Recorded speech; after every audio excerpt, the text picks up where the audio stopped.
Grapsody with Will, Phil, and Reg, trying to keep it real instead of what you usually get from these talking heads. It's Grapsody, we're here to fill the void. 3 black fans, different perspective, gotta fill your voice. Coming with the podcast, talking majors, indies in between, yeah, it's all that. And we're down with Fightful, better fall back. Coming for respect, we connect like a ball bat. No need to double check, these are all facts. You're listening to What's Talk Raps. You're listening to What's Talk Raps. Will, Phil, and Reg. Yeah, we're Grapsody, here to talk raps. Yeah, we're Grapsody, here to talk raps. We are here. We're Grapsody, here to talk raps. Yeah, it is, just the two of us. Wait. We can make it if we try. Yeah, I like it. Yeah. Remember when Will was getting his shit off in the summer and trying to get us all to be happy about being dads? Will really had a run. He did. He had people out here like, man, I want to do the video with my dad. I want to. Will Smith's a legend, man. So good. That was his other son that kind of disappeared when Jaden and Willow started popping off. It was like, well, where's the other kid that was in like the Just the Two of Us video? And he was just like they don't, when you see like the families, he's just like over there too. You know what I mean? It's kind of wild. Shout out to the Smith family. He be in those family pictures, man. They'll be leaving him out. Now they don't leave the boy out. No, they don't leave him out, man. That's not something Will would do, man. Never. Will doesn't strike me as a deadbeat. Well, again, we don't know. Nobody knows. But it is what it is. You know what it is. This is Grapsody. I'm Phil Lindsey, and of course, I'm here with my co-host, Righteous Reg. It's your boy, Media Man, your favorite rapper, your favorite writer, your favorite podcaster, the king of cinema. Newly in a video game this week. It's been a pretty wild week, Philip Lindsey. Speaking of wild weeks, yesterday, it was your boy's birthday. Your boy celebrated another revolution around the sun. Another one of those. First of all, happy birthday, Philip Lindsey. Everybody wish Philip Lindsey a happy birthday. Yesterday was his happy birthday. Did you get into anything good or did you just kick it? I didn't get into anything good. As we talked about on the phone, I'm pretty certain I had COVID. Yeah. And so I've been at home. I haven't been really doing anything. Damn. So it's what it is. Shit is still outside, bro. It's crazy. No, people that are just like, nah, this virus is gone, and people that are having their whatever vaccine, TBAs or whatever are at this point like, nah, people still, if you need to, wear a mask. If you need to get vaccinated or whatever. This thing is still not gone. It's crazy, man. It's crazy. And then like you hear about all these wrestlers too, like AEW seems to be having, we're supposed to get that Brit match this week and they said she was out sick. Adam Cole was out sick. It's like, could be something spreading out there, man. Everybody be careful outside if you're going to get your wrestling in this summer because shit's still outside. It's crazy. Yeah. But yeah, Philip Lindsey, he old. It's crazy. Yeah, and of course can't confirm that I have COVID. Yeah. Not take a test or anything. But sure seem like all of the symptoms of COVID. So I don't know. But, kept it contained in your house at least. Yeah. Yep. But it's what it is. Happy birthday to all the other folks that celebrate on June 30th, of course. Dax, Cody, Terry Funk. No longer Alicia Fox, Vix Crow. Legendary boxer, biter of men, Iron Mike Tyson. There's some legendary people were born on June 30th, man. It's a crazy lineup. Y'all got a crazy Survivor Series team. Yeah, man. David Allen Greer. A lot of June 30th birthdays. I said this last year. Almost should be a national holiday because there are a lot of people celebrating. A lot of people were on Terry Funk Day like pretty heavily yesterday, so it might be. That's kind of crazy, all those people being born on that same day. Those are some legendary names, some funny names, some wrestlers, all kinds of shit, man. This is dope. Yeah, man. Yeah, big shout out to Big Cody Rhodes. Let's see. I think we have a guest. Do we want to jump into some other stuff before we throw our guest on? Or? Yeah, let's jump into a little bit before we hop on with our guest today. Um, there's been a lot going on this week in professional wrestling. We're going to get into a lot of it. Like I said, Fight Forever, the video game, is now out. I do have a copy of that. I have heard my own music being played while I kick some ass with Powerhouse Hobbs. It's I don't know.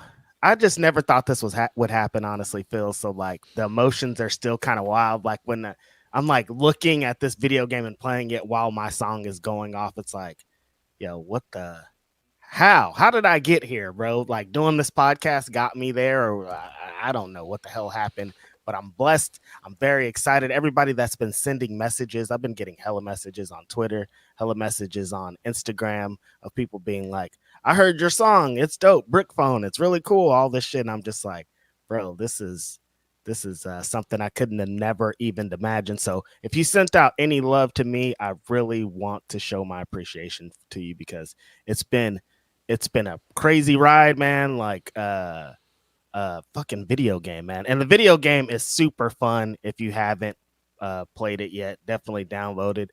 People are like, oh, there's a couple of reviews of like the gameplay is great, but blah blah blah. Are you said the gameplay is great? I'm in, and that's exactly what it is. Like the matches are really fun. There's some crazy counters and reversals, some things that they added some extra elements to make it really fun. And the way that the wrestlers moves is very unique. Springboards and dives and all kind of stuff is like pretty unique to this game. So if you like gameplay, if you like trying to get some spot foo in, they really did add the spot foo to this game. It's pretty crazy. So yeah, Fight Forever is out with the Righteous Reg tracks. I think I counted 4 songs I'm on there. So it's lit, man. I can't even I just don't know. Yeah. Yeah. Fight Forever dropped on June 29th. Of course, people with the allegations that this game was never going to drop. Ha ha ha ha! Ha ha! Wrong again. Got another one on you, jokers. Wrong again. Yeah, dropped this Thursday. I saw a lot of people playing it this week. I don't have it yet, but I did see a lot of the clips going out in the wild. I've seen people getting their memes already out of the game. A lot of those screenshots from the story mode are hilarious. Of course, as we knew, people, like you said, were going to show like the glitches and stuff. But that's Twitter. That's what people are doing. Hopefully, people are having fun playing this game. But yeah, I think it's crazy to think about that this company has been around almost 4 years at this point. Mm-hmm. Well, yeah, actually, it is basically 4 years at this point. Yeah. And we're now to a point where there's a video game. There's all this other stuff going on. Have a big show coming up in London. Like this is really a wrestling company. Like our friend works there. might know a guy that works there. You know, like things have really changed since the beginning of AEW. Like I remember going to that first Double or Nothing in Vegas and just being like the excitement, the energy in the air. Mack showed up. It was like, yo, this is crazy. Like over the years, we've seen so many wrestling companies come and go. Like my favorite company of all time is probably ECW, and they were only around for like 7 years. You know, we've seen WCW was only around officially for like 7 years too. It's like all these companies we're used to people going up against Vince and not making it. I mean, they haven't made 7 years yet. AEW, things could go really crazy, but it's looking pretty good at the moment. The momentum and everything they got. So, and you know, we got Wembley coming up for them to get from there to here, have video games and all this stuff. It's just like, man, like as wrestling fans, we are lucky. Wrestling is on every single day. It's crazy. Yeah. Yeah, nah. No longer just a t-shirt company. No longer just a startup. Got Rick Ross showing up over there. The boss. Got CM Punk signed. Got all of this big stuff. Like, yeah, we're officially off the ground and running. Um, Mm-hmm. so that is huge. For their first video game, I saw some of the reviews of it. Looks good. Hopefully, this is a good sign of things to come for them. Mm-hmm. Yeah, man. Like, I think the best part about it is that there was a lot of people just kind of before the game even came out there was that guy that was putting together all those clips on Twitter, and they were getting a lot of traction, and Yeah. like he helped sell the game. It's kind of crazy because people were seeing his clips and just being like, man, this guy's having fun, I got to get this game. I seen hella tweets being like, I'm getting this game, I'm pre-ordering this game, I can't believe you could do whatever this guy is doing in this video in this game. So it's like uh the way that we've gotten to promotion like that, or like things like that on Twitter, of something like that could get traction and lead to other things, is wild, man. I can't It believe is. that. Yeah, I, like, you know what I mean? Like, something that guy was just like having fun on his playing this game, putting these tweets out, and he got a hell of people to buy this game. So I really just hope that people are having a good time and not going in thinking that this is a WWE game, because hell of people are like, well, this is in 2K. Well, why can't you do this in 2K? This ain't 2K. It's a different It's game. not a simulation game. Not a simulation. It's arcade. There's bombs. There's fire. There's all kind of shit. No, that clip of Rio coming out with all the belts is still really really funny, man. Mm-hmm. Like I don't know why it made me laugh so hard that even she had the FTW belt. I'm like, nah, this is it's fucking hilarious. So what video games are supposed to be, fucking fantasy booking. People have fantasy booked that exact moment in real life. So it's like, no, do it in the video game because you could do it now. Yeah, yeah, and of course, if you are on a part of internet wrestling community, you know that there's nothing that Paul Levesque fears more than Riho, and putting all those belts on Riho is his worst nightmare. Those memes were so funny when she came back, and they'd be like, Triple H is in fear right now. Where's Rio at, man? Is she back in Japan? Like, we need to see her out here. She's one of the most charismatic. People just get behind her like no other. No, she's back in the States full time, I think. Mm. Huh. No, Huh. That's pretty interesting because you ain't seen her ass on TV at all. come on, man, get Rio back out there with the pipe, man. What's going on?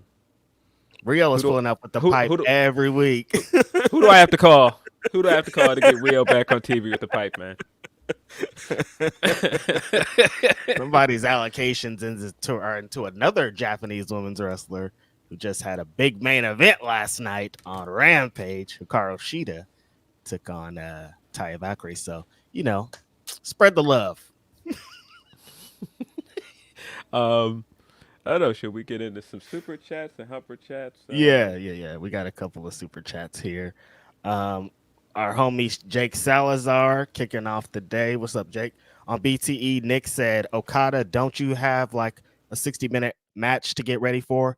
That broken arm hurts even more knowing we would have got 60 minutes. Yeah, that BTE thing did kind of allude to Brian and Okada possibly having some more time. But I don't know. Yeah, I don't think it's gonna be 60 minutes. Yeah, I don't think so either. So they really did legit have a hard out at midnight or whatever it's like I think they had like 3 or 4 minutes. Like they had a hard out. So there wasn't like extra time for Brian and Okada. It's like we might have got what we got because I don't know if they were gonna go over that overtime. And pay-per-view, they'll be like, we're done here. It's over. Turn this shit off. They don't play like TV networks. Like you can't call the pay-per-view and be like, hey, can we get some extra? They're like, no, it's over. We're getting into some F1 Series 4 shit now. It's over for y'all. So Jake also says, Jake Salazar, finally, guys, Dame wants out. Years late, but finally, Dame wants out of Portland. Basketball news is insane, right, Phil? Like last night, it just was like, and this guy's going over here, and this guy's over here, and this guy's going over here. I was like, wait, hold on a minute. Let me get one. And not to disappoint me, as the Bulls organization always finds a way to do. They always do the same thing. They won't just do a big move. They won't just make a big splash in free agency. They'll make these little incremental moves that are like, all right, hey, yeah, Javon Carter's cool. Like, yeah, sure, give this guy money, even though he's basically the same player as Caruso. But, it doesn't matter. Yeah, I think Dame leaving is big news. I think that is a big. It's huge. That's a game changer. If he comes to the Eastern Conference, for example, Yeah. that shakes things up for the Eastern Conference. Like him, I know a lot of people are saying that Miami is a possible location. Brooklyn's up there. I don't know why you want to go to Brooklyn, but like not now. Like why would you want to go to Brooklyn now? Just you gonna go play with Cam Johnson? Like what? Right. I don't know. But Good luck. Miami and Brooklyn are the locations that are out there. Miami, of course, seems like a better location for him. Going over there playing with Jimmy, could be huge for him. I don't know. It was just in the NBA Finals, man. Like, yeah, I want to see this guy win. I want to see him win a ring. So I mean, if this gets him to a possible place where he can do that, great. He was not going to do that in Oregon. And so I'm not going to do that in Oregon, buddy. Yeah, not we've all do that agreed that it's not going to happen as a Portland Trailblazer. Yeah. No matter what they do, that's just not going to work. Go join one of these teams that have a couple of other players that are going to help you win an actual fucking ring. And I like Miami a lot. Like, if that's the front runner, I'm real good with that. Him over there with Jimmy and Bam, like, yo, it's going to be some good times over there. Get Kyle Lowry out of there. Just finish cleaning the house with your guards that you've also got in there. Gabe Vincent went to Los Angeles Lakers.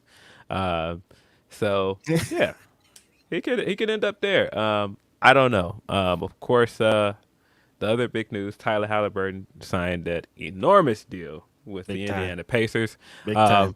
Shared the Ted DiBiase gif afterwards. And definitely well-warranted reaction to that because that guy got the bag out there. Big shout out to Halliburton. Love to see it. Love to see him get his money. They said, here's a couple bags, big dog. Here, have them. Here's the truck. Back it up. Yeah, man. Desmond Bane got his pay as well. I don't know if I understand that move, but Desmond Bane played pretty good in the playoffs. So, I mean, it is what it is. A lot of very lateral moves so far. I think right now the biggest move possibly coming up is the Dame move because nobody really expected that one. A lot of these other ones are kind of like people staying put, and that's not as exciting. But yeah. I mean, it's exciting for them getting big money contracts. Now, I'm sure Halliburton was very excited when he got that news. Fuck what you talking about, bro? I'm sure he was hella excited.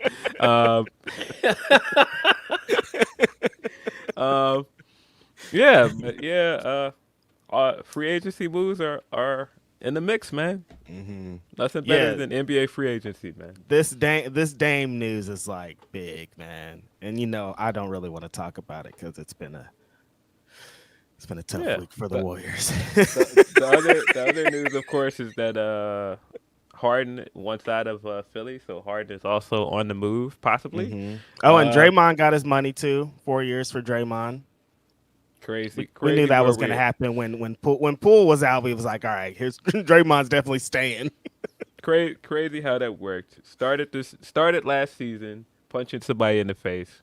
Said person that got punched in the face is gone. You are now getting paid $25 million a year as a 37-year-old man, and I don't know how that's possible. But hey, man, can't hate on the guy making it come up, man. Thanks, finessing, man. And everybody, it's so funny, Phil, because like people were like, when he started running off to do his podcast and all that, he punched somebody. Like, remember he stomped somebody this year. Like he was wild and he calling the fans pussy, and people were like, "Oh no, he's out of here. He's gone. He's gonna be reprimanded." No, he's gonna get a big contract. Man is making $25 million a year. What a come up. And I kind of knew it was coming after that quote came out of Steph saying, "Man, let's get the core back together. Let's make another run at the championship." And I was like, nice knowing you, Poole. Then when Poole was gone, I was like, well, Looks like we're back in the business of punching people in the face and stomping on people's chests. Here we are. He got a Bash brother now too. It's about to be a cold Got world. Bash brother. It's about to be a cold world out there. They're about to be headbutting each other to get ready for the game. It's about to be nasty. Yo. And I apologize in advance because the Warriors Dual crotch kicks are happening out here, man. Young Bucks and Usos spotting to the crotch. Come on, man. Out here doing the super kick party to the crotch out here, man. Come on, man. It's gonna be very, very nasty. Can't believe it. Anwar Starwin says, what's up, y'all? I need your NBA free agency takes. The Stardom pay-per-view from last week was good. Yeah, we got into a little bit of the free agency takes. Did you watch the Stardom pay-per-view, Phil? I did not get a chance to watch it yet. There's a lot going on that weekend. But I will watch it. I did see a lot of the title changes in the news from it. Of course, the biggest news from it is that Julia challenged Willow for the New Japan Strong Women's Championship. We got to get into that because that's happening this week. That match will be coming up this week during a holiday week in the middle of the week, which is super weird. Weird when holidays. They're like, on Wednesday, watch this. And we're like, what? Yeah. Pretty dope. Pretty exciting. Willow. Yeah. Willow, Jake Salazar says, I'm on a Fight Forever boycott until Punk gets back on the cover. You're going to stay on a boycott, big dog. I don't think that's happening, Jake. He's in the game. I think you should be excited for that. He's got some more action figures going out. I think that's all you're getting. He's pretty prominent. He's outside, man. He's back. Our homie Eloquent says, seeing Kenny and Will live was one for the ages. Eloquent was, of course, in the building for Forbidden Door. He got to see a 6-star classic match. Pretty man. Unbelievable. Definitely was feeling the FOMO of all the people in Toronto. Totally. And what a show to be there for. We'll get into the show in a minute, but man, what a show to be there for. Unreal. Van Twinblade says, bow before your new Crown of Glory champ, Calvin Tankman. Big Tank, an unbelievable talent. Also, you suck Cinco from Know Your Ropes podcast. Kayfabe. Yeah, congrats to Calvin Tankman, new Crown of Glory champ. Of course, Van Twinblade, our resident Glory Pro, recapper, activist, and fan. And I think that's going to be perfect timing to get into our guest because that's a great transition into some people that are attached to him. Yeah, today we said we are going to just be the two of us. Well, we lied because that's what we do. We some liars. No, I'm just kidding. We got a great friend, a homie. The future of professional wrestling is going to join us right here today. This man has so many jobs that I didn't write them down, so there's not enough. Promoter, video editor, internet presence, great kid, bright mind. He has a great wrestling company that has a show coming up July 16th. They're out of Indianapolis. He is very happy about the Tyler Burton deal. This is going to be our young homie. His name is Jay Rose. Ring announcer. I didn't say ring announcer either. That's how I got introduced to the guy. Ring announcer, promoter, a great kid. We're going to have him here today on Grapsody, I think. You think? If we Jay can Rose is in the building. What's going Good on? morning, gentlemen. How you at? Hey.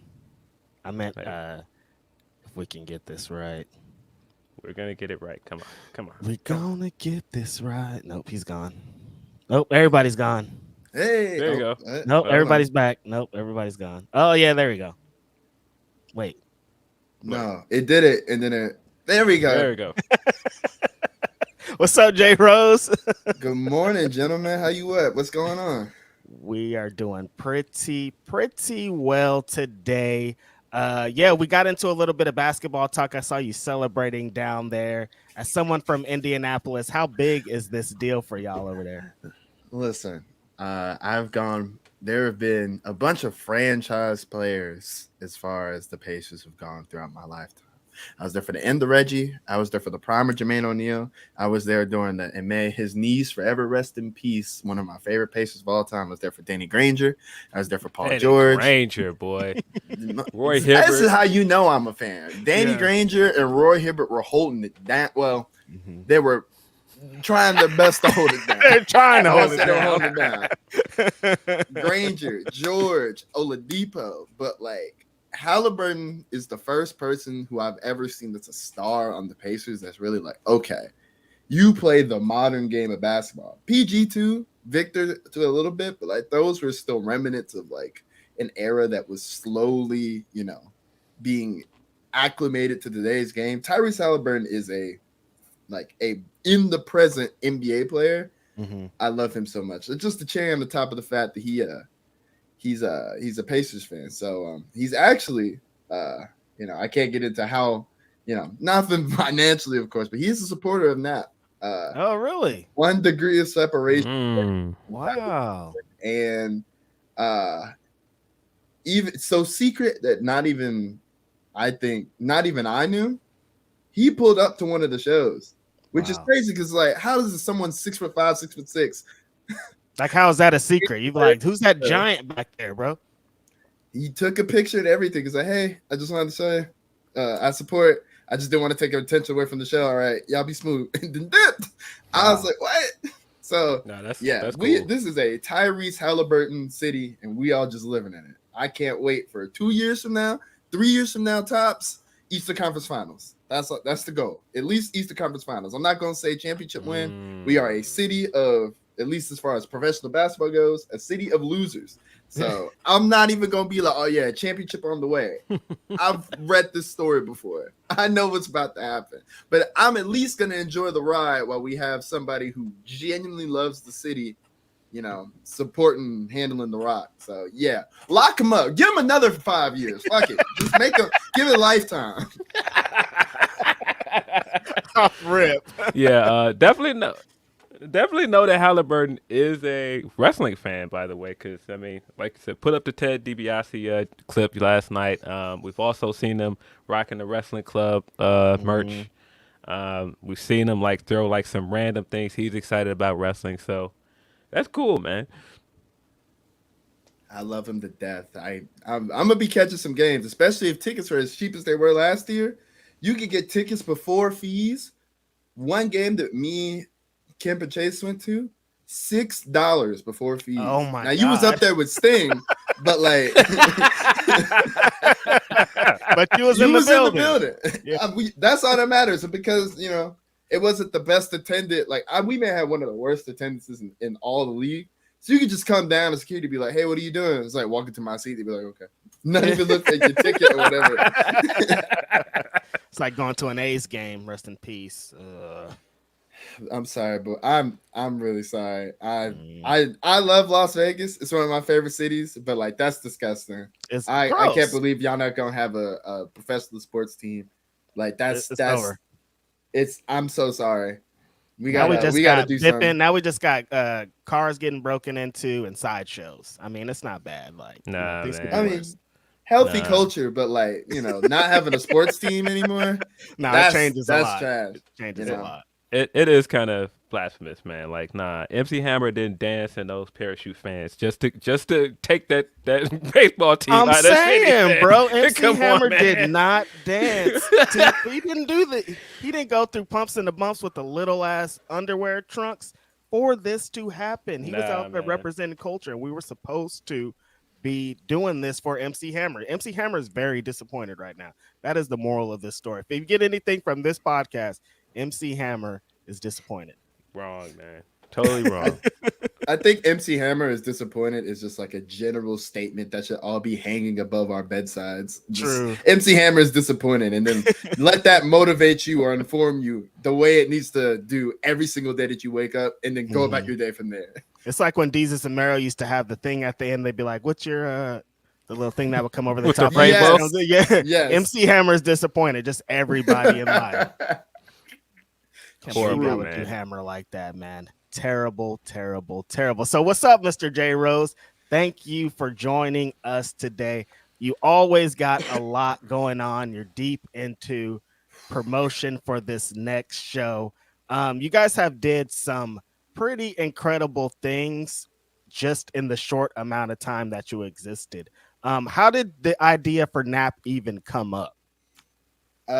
I will give you at least the tourniqueted version because I could go super in depth. Yeah, with of course. Like socio-economical stuff, right? Race relations. Mm-hmm. So here's the simplified portion. There's a wrestling company that I started out with that gave me like my first ever insight into the world of wrestling, and I always wanted to do stuff with like local hip hop acts or combined stuff. With, like we have this thing in Indiana called Indiana Black Expo. Mm-hmm. And it was essentially Essence Fest before Essence Fest, but for the North. It was mad big. It's not as big as it was anymore, but I was like, we should do wrestling there. And the gentleman who owned it, and I will keep it at that, said that, and I quote, "Black people don't like wrestling." Mm-hmm. And I was like, what? Lies. It's like, no, it was like, they're not going to support the way that you think they're going to support. Like, they may go to WWE, but they're not going to come to something like this, which may have held some validity only because of where I was coming from, not the statement in general. Right. So that's always been something that's on my mind. And I've lived in Indianapolis my whole life, except for maybe a year that I lived in Michigan for school, which we don't have to get into that. Mm. But I continue on my journey, continue on my path. I start doing stuff at Paradigm Pro, and I love the work that I was doing with them. They allowed me to like really spread my creative wings and really get a feel for being a leader in wrestling. But summer 2021, I was burnt out. We were pressing so hard to try and get a majority of people to pay attention to us. And like, while it did succeed, it was taxing. So I took a break in summer 2021 and I really tried to reconnect with my city.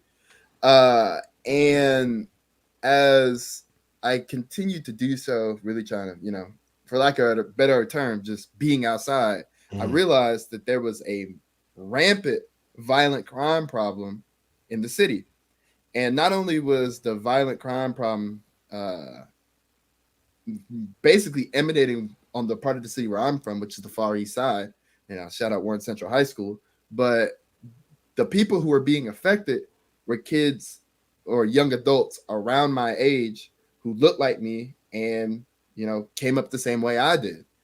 And like, I wanted to do something because it's not, a phrase I use often is I love the city more than I love myself. And that's the truth. I genuinely love Indianapolis because no one else is going to love us except for us. And that's a fact. And like, so I was trying to get involved with like community groups and that sort of thing. But a lot of the community groups were on a, let's pray and presence sort of deal, but the presence wasn't anything that was particularly productive. I'm not saying it didn't help. This is not a shot at those people, but it wasn't anything that was really anything that a young adult would want to try and reach out to. It was like, one step below from it being the police. Like, it's the old TV additive. It's 10 p.m. Do you know where your children are? You know what I'm saying? Yeah. That's what it was, a physical embodiment of that. And my good friend Trey from We Love Wrestling was trying to get me to create a wrestling promotion in Indianapolis for months at this point. I was like, I'm not doing that. I'm not doing that. That's ridiculous. We then got on a conversation of violent crime one day. Is like, the real problem is that there's nothing to do in Indianapolis. Right. And he was like, well, what if there was wrestling, there would be something to do, right? Just as an offhand comment. And I was like, well, I would run a wrestling show, but if I run a wrestling show and I do all that work in Indianapolis, I got to start a promotion.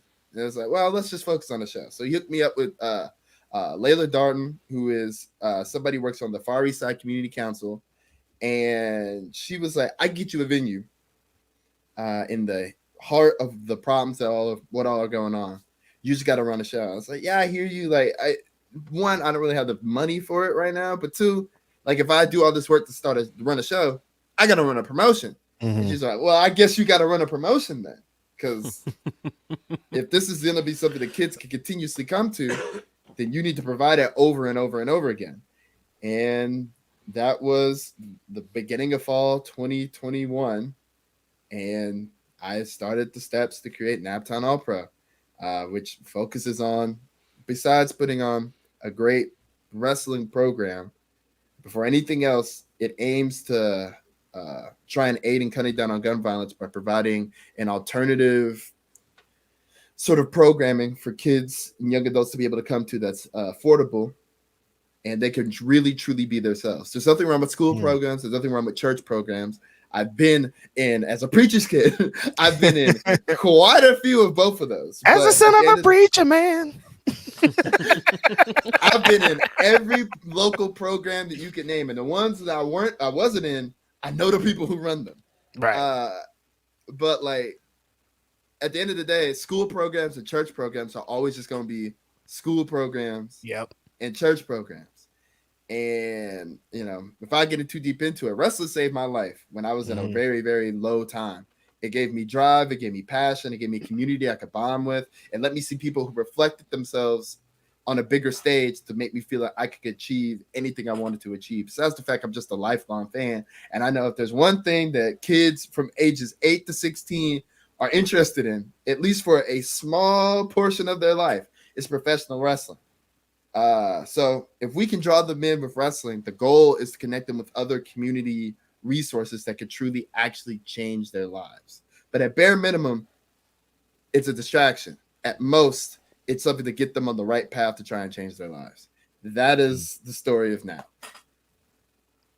Wow, that's really dope. I mean, as someone that lives in Oakland and Phil lives in Chicago, we definitely know exactly everything that you're talking about with gun violence and not having resources and children and young adults just kind of being out there looking for something to do. Like I said, I brought up sideshows. Like the kids over here, like we're going to a sideshow. Like there's not like healthy resources for them to not get caught up in this lifestyle. So for you to take that and create this company is such an amazing story. And every time you guys have shows, it's like something, some other kind of great cause is connected too, right? It's like, it's not just the NAP stuff. It's like everybody's going to get something great out of these shows happening in Indianapolis. That's at least that's the goal. You know what I'm saying? Yeah. And like, I don't want to take away from anybody else doing anything in the city, because we're all trying to work to a common goal, which is, and I could get into this eventually if you want me to, but really try and reestablish the roots of wrestling in Indianapolis. But like, we have a mission specifically of what all that we're trying to accomplish. And like, if we made more money, a portion of every show would be donating the money to some sort of charitable organization. And even then, a portion of stuff that I make with my job from IWTV and my freelance work, I literally just donated like $300-$400 worth of non-perishable goods in NAP's name to food banks and things of that regard. So like, everything that we do is trying to do something for the community. One day, would I like to make money off of NAP? Yes, of course. But it's independent wrestling. You know what I'm saying? And if it can happen, and it does happen, it's gonna be a minute. But like, as it stands right now, my most important thing is putting on a product that entices the people who we're trying to connect with, and then doing right by our city. And that means both by the wrestlers, by the fans, and by the culture, which the city has done its best to try and bust up Black culture here locally. And, I'm outside as best as I can be, but if I could try and link what all that we have going on with the rest of the arts that are going on, the rest of the community aspect, then I'm a happy camper. It's a long road, and we're still trying to figure it out. Like, I'm 26. I'm still trying to figure it out. They say that your brain fully develops by 27. Yeah, my brain's definitely not fully developed yet. But no one else is trying to do the things that we're trying to do. So if no one else is going to do it, like most things that I do in wrestling, fuck it, I'll do it. For most sure. Things. And like Reg said, you have worn like a bunch of different hats. Like you mentioned IWTV thing, and I think like that's what most people from the internet know you from, other than like the ring announcing and stuff. And I do think it does look like from afar, like, man, he was looking around like, this doesn't exist. Why don't I do it? It's the truth. It didn't exist. And it's like, well, damn, I guess I gotta do it. So, and talk like, about that, because you guys you guys have did like a show centered around like hardcore music, and you guys have like the hip hop thing.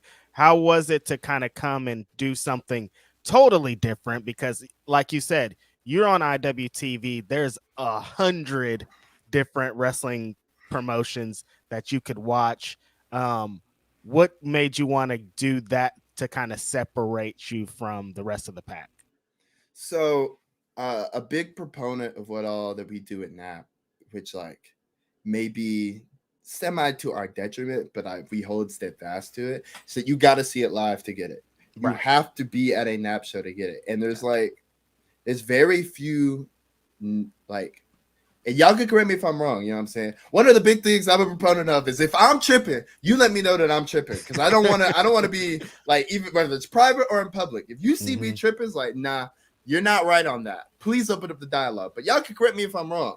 A lot of independent promotions, from the way that they do the production and the way that they put on their shows, it's matches and sometimes stories, but it's not anything as far as the environment that you're going to miss. There are very few shows that go on in the independent wrestling sphere where it's like, damn, I gotta be there. The PWG effect. And I'm not saying the NAP is anywhere near a PWG atmosphere, but if you ask anybody who's been to a NAP show, it's like, it's cool to watch it on video on demand or whatever, but if you're there, it's an entirely different perspective.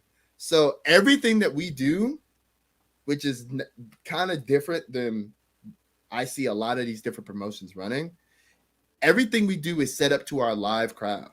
And even though that we have tried multiple times to go live and it hasn't worked out for various different amounts of reasons, we have not used the IWTV internal team. That's not on them. But on our own efforts, we have tried to stream, but we have failed. But our production, really, I would like to think, that you feel like you're there in person as best as we can give you. And except it's different from, putting up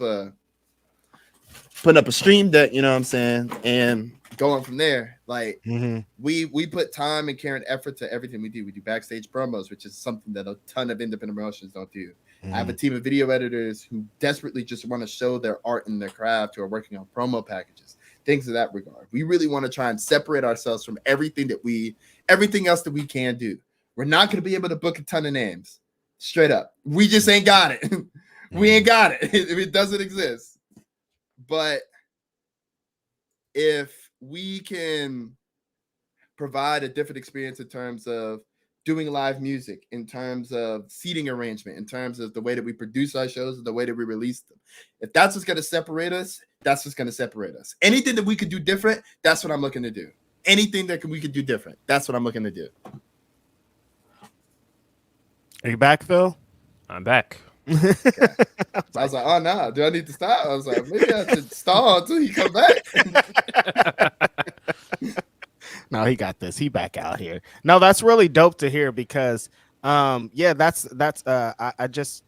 talking a lot with Scott from West Coast Pro, and that's kind of like what the thing is. It's like, how do you separate yourself from all these other wrestling promotions? And it's all the things that you had here, because there's so many wrestling companies that are just matches. And I'm a big proponent of, I don't care about story. Like, I just want to see a great match. But when you've seen so many, you go to so many independent wrestling shows, and a lot of people aren't like me, you need something else to latch onto. You need something else that's going to grab you and keep you coming, because if I could get these same matches in another promotion, why am I going to come back to watch you? You got to have another kind of draw to it. And that's what I liked when you talked a little bit about Paradigm. I think it kind of started there when you guys were doing the shows and you were ring announcing, and the videos were different and the angles were different, and it was just it looks entirely different than the other shows. And I like to give it up to like Deadlock Pro, who I think are doing some really dope stuff with the things that we're talking about here. I think it's super important that you that this is happening, because in the next couple of years, with how AEW is kind of soaking up a lot of the indie talent and changing the whole trajectory of how indie wrestling is going, we're going to need different alternatives. We're going to need to get more into like the territory days. And I think exactly what you're doing with NAP is the kind of spirit that's going to carry the independent wrestling business forward in the future. And like you brought up one of my trigger words, territory. Yes. Which like I can speak on that for at an extended portion. But like, you know, speaking, and I'm just talking about y'all to yourselves, you know what I'm saying? Y'all are around local independent promotions that bring in big names, right? And then in theory, it's a hop and a skip to go to another independent wrestling promotion that also books big names. Like, you go down south, LA, PCW Ultra, San Diego, they book names.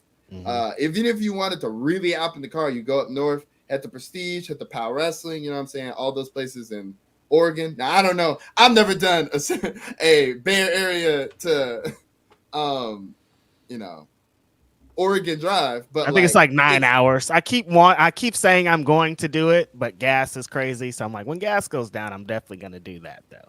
Real. Yeah, I didn't know it was that far. You know, you look at the map, it was like, that's just a hop and a skip. But like, you know, so maybe you not hop in the car and do that. But it's within the range. You feel me? Like, we're Seahawks at the best. We're in a flyover state.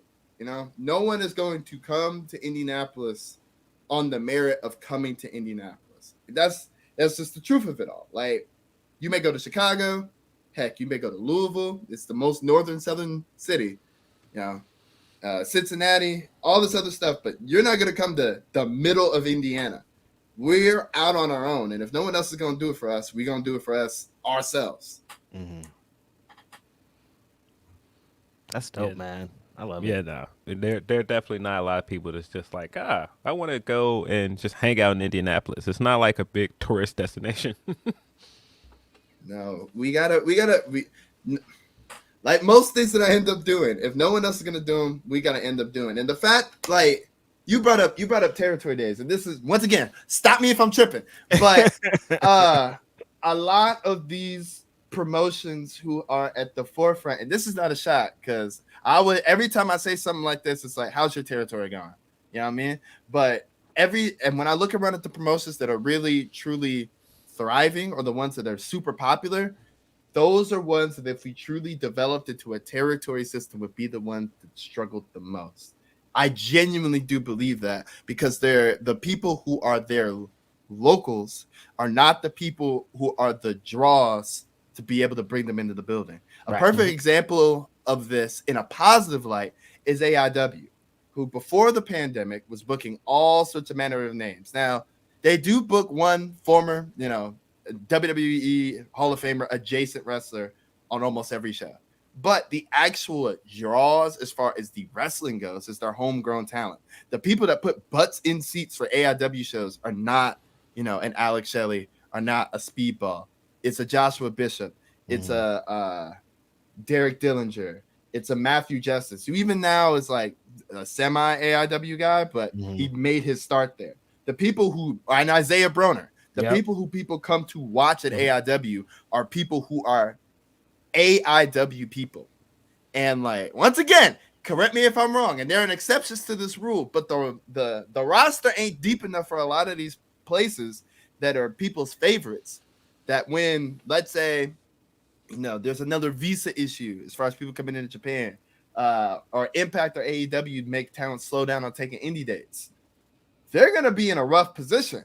Yeah. Simply because they have not invested themselves into being an independent wrestling promotion, which, I'm not going to go off, but a lot of independent wrestling promotions don't want to be independent wrestling promotions. No. And if there's one thing that I think that separates Nat from everybody else, that I love independent professional wrestling. I'm nothing against people who are signed. Lee Moriarty is one of my best friends in all of wrestling, and he will be back at Naptown All Pro. I'm 1 degree of separation from a lot of people who are signed, whether it be AEW, Impact, MLW. Tankman's one of them, and he's one of the people who helps me run Nap. But at the end of the day, I love independent professional wrestling. People who don't have a contract, who are aspiring to get a contract, and some people who really don't even want the contract and have the freedom to express themselves in the ring with their art however they see fit. A lot of these independent wrestling promotions don't want to be independent wrestling promotions. Mm-hmm. I'm trying to be an independent. I'm trying not to cuss as much. I'm trying to be an independent wrestling promotion. Mm-hmm. And I'll fight and I'll die for independent wrestling. It's my favorite brand of wrestling. I hold it's not even contempt, you know what I'm saying? But there's a portion of the world that seems to think that independent wrestling are just people who take bookings at independent wrestling shows. Mm-hmm. And that's not the case. Mm-mm. Independent wrestling stems everything from the person who's on the radar for a WWE tryout to the person who's been wrestling for 40 years, is never any good, but he laces up his boots every weekend and goes out with a chest made of hamburger meat and taco meat on top of it. That's independent wrestling. That's what I want NAP to be.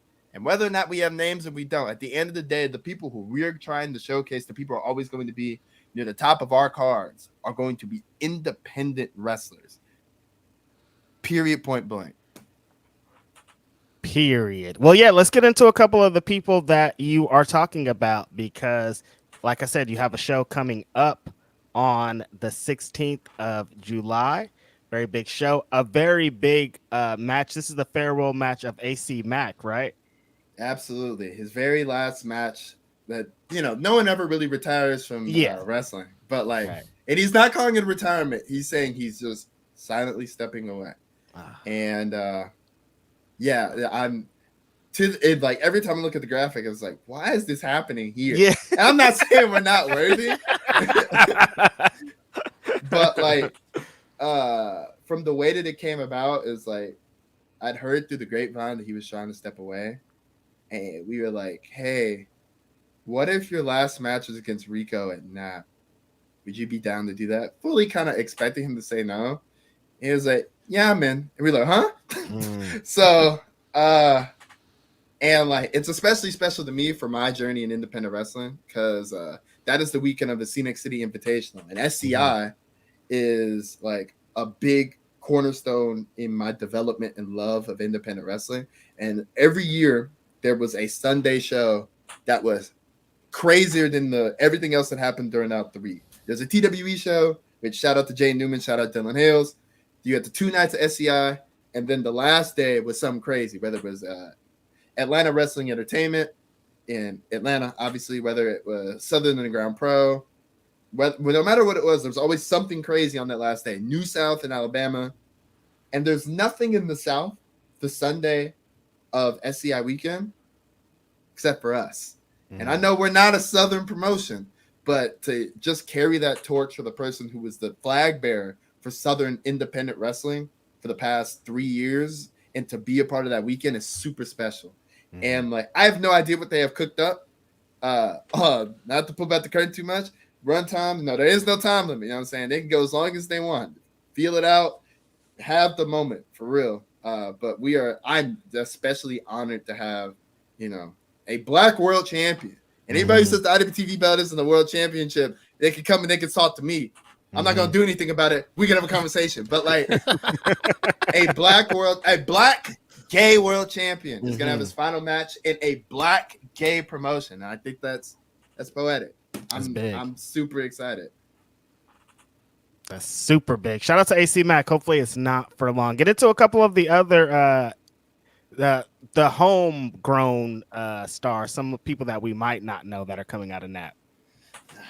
Let me tell you. Well, first of all, we have the founders of this company, which I own the company. I'm 100% mine, but the people who really make it run are the 5 other founders, which include my right-hand man, Chase Holiday, my boy who is actually out and trying to get stuff done, Sean Kemp, who, yes, that is his real, for those of you who are not familiar, his actual legal government name is Sean Kemp. He is a 5'8", 5'9", pudgy white kid.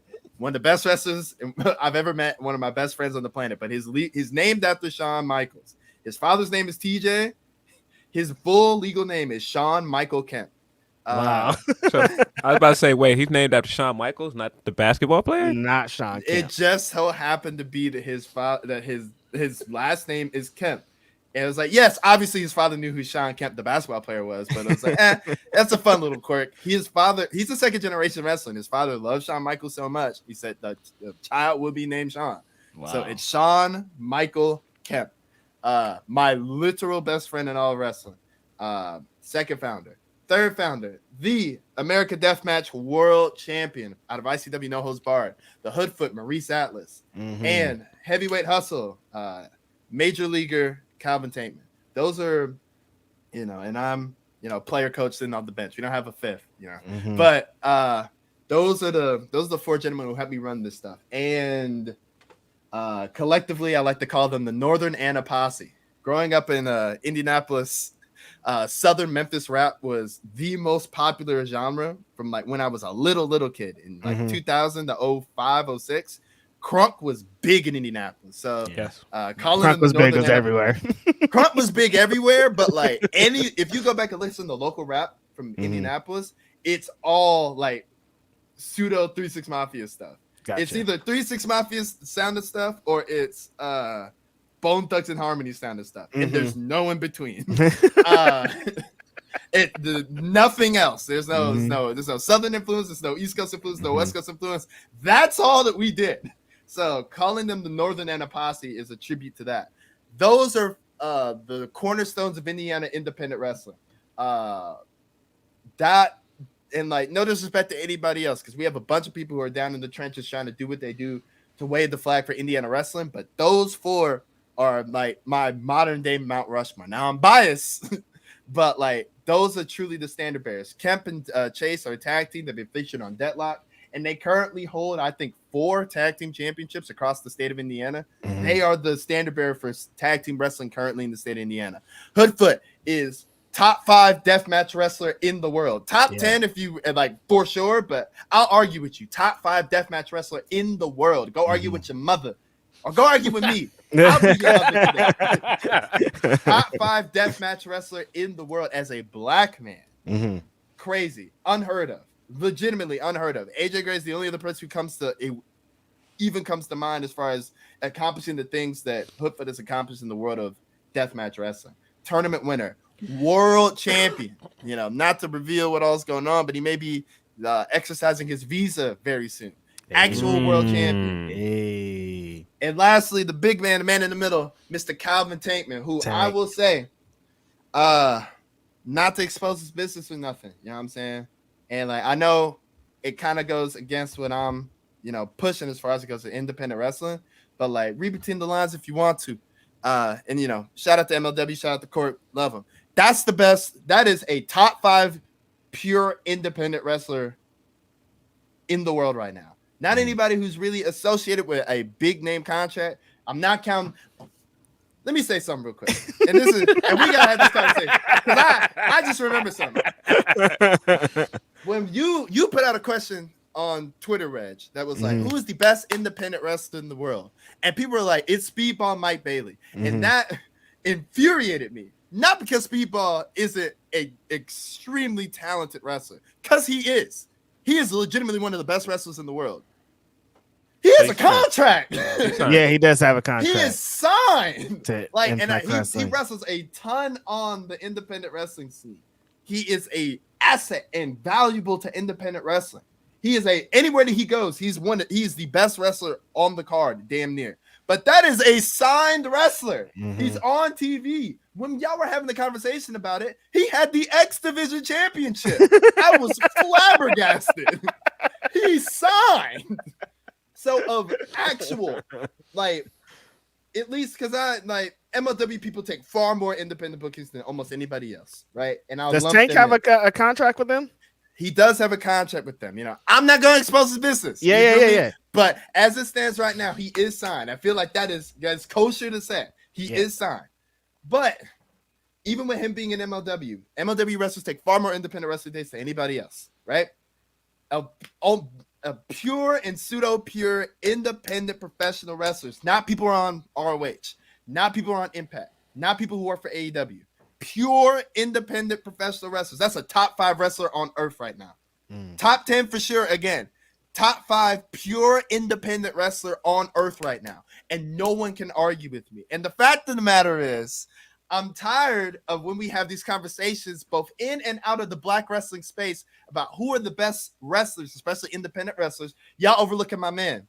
I know everybody's seen the picture with him holding 4 titles at once. Everybody's seen it. Of all independent wrestlers who are coast to coast, truly coast to coast, and in the trenches coast to coast, he's one of them. And this is no disrespect to anybody else. But when people bring up independent wrestling, when you bring up pure independent wrestlers, you talk about Jordan Oliver, you talk about Alec Price, you talk about Brian Keith. And I love all 3 of those gentlemen. And those are 3 gentlemen who I want to and have tried to bring in the nap. And with Keith, I've succeeded. No one's in the trenches like Tankman. Not a single solitary person. You correct me if I'm wrong. You know, people talk about Tyus Alexander. People talk about the IWTV champion, Matt Tremont. You know what I'm saying? If we're going to go there, this is what you wanted from me, right? If you want me to go there, let's go there. Let's go there. We're talking about independent wrestlers purely in the trenches of all these wrestling promotions from around the country. I was going to say Brian Keith, but you already brought him up. Brian Keith, once again, Brian Keith, he's out there. He's doing tons of great stuff, but Brian Keith is in pockets. And he'll tell you that himself because he's trying to break out more, and he should be more places. As a matter of fact, you know, this is no disrespect to my brother, he should be considered the best independent wrestler in the world. But people are particularly seeing the vision and taking him to as many places you need to see him at. But Northeast, Southeast, Southwest, up north, Canada, potentially even Mexico. I don't know why he wasn't on the MLW Twitter. I genuinely don't know. That's not me sending a shot. Legitimately, for as many independent wrestling promotions that he works on a weekend, no one is in the trenches like my guy. No one. Alec Price comes to mind. But then again, Alec Price isn't particularly coming out to these Midwest promotions. And that's not a failing on his part. That's a failing on the promotions out here in the Midwest because he should be here as many times as people can make it. Mostly so I can split his travel and make him sure he can, come over to nap. Regardless, that is a top 5 independent professional wrestler on earth. And when it's all said and done, and I know I work for the company, my MO, as far as it goes as a promoter on my Don King, I'm going to make sure that my guys get some championships. Specifically, whether it be Hoodfoot, whether it be Tankman, especially Tankman, whether it be Chase, whether it be Kemp, which those are long shots. We're going to win that Independent Wrestling World Championship. You heard it here first. 10 toes down. I'm saying it on here so you can put it in the video package like we're WWE. 10 toes down. We're coming for that Independent Wrestling Championship. On God. And matter of fact, you put your top promotions out there. We want West Coast. We want GCW. That's what my city wants. Gotcha. And the same goes for all of our people who aren't particularly part of the city.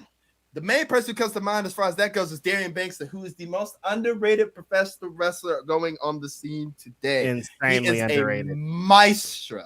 He is almost, I wouldn't say he's a wrestling genius because that sounds like I'm gawking him up too much. That's not what I'm trying to do. But has a mind for I'm saying, like, listen, this is one of the few black podcasts that I see to allow people to be themselves. People want me to come on and really be the leader in black wrestling. Let's talk about it. Darian Banks should be everywhere. There's no reason why he shouldn't. He's not, not to expose my brother business. He's not pricing himself out. He loves to travel. He's dedicated. He's part of the Nightmare Factory class with Cody Rhodes. He's been trained overseas. He's done work with Will Ospreay. He's come back over. He's done a bunch of different stuff. And the fact that Naptown All-Pro is one of the biggest platforms that he has is a sin and a shame. He is supremely talented, can work any style, and especially in regards to how long he's been in the game, is unparalleled in the amount of skill that he has. Let's keep it going. Let's talk about my man Christian Robinson. You know what I'm saying? Great. An actual genuine artiste when it comes to this wrestling stuff. He's a skateboarder, and he's a guitarist, and he's an artist, and he's a high flyer, and he knows how to grapple. Legitimately a star waiting to be made. He just needs somebody to strap the rocket to his back. Besides, us. I mean, if I had a little more money, it would be different. But like, you can change that. Tickets are on sale. NaptownAllPro.com. There you go. Let's get into a majority of other people. Billy Stark's from Indianapolis. She has a protege by the name of Rachel Armstrong. I don't even book her. You know what I'm saying? She's supremely talented. Let's talk about Mackenzie Morgan, Timothy Bosby. They come out of the Memphis Wrestling System as part of the Championship Wrestling from Hollywood system, or the former Championship Wrestling from Hollywood system. They're supremely talented. If they keep getting the reps, they're going to be super good. Let's talk about my boys in Nova, Jeffrey John, Afro Namada, Noah Vale.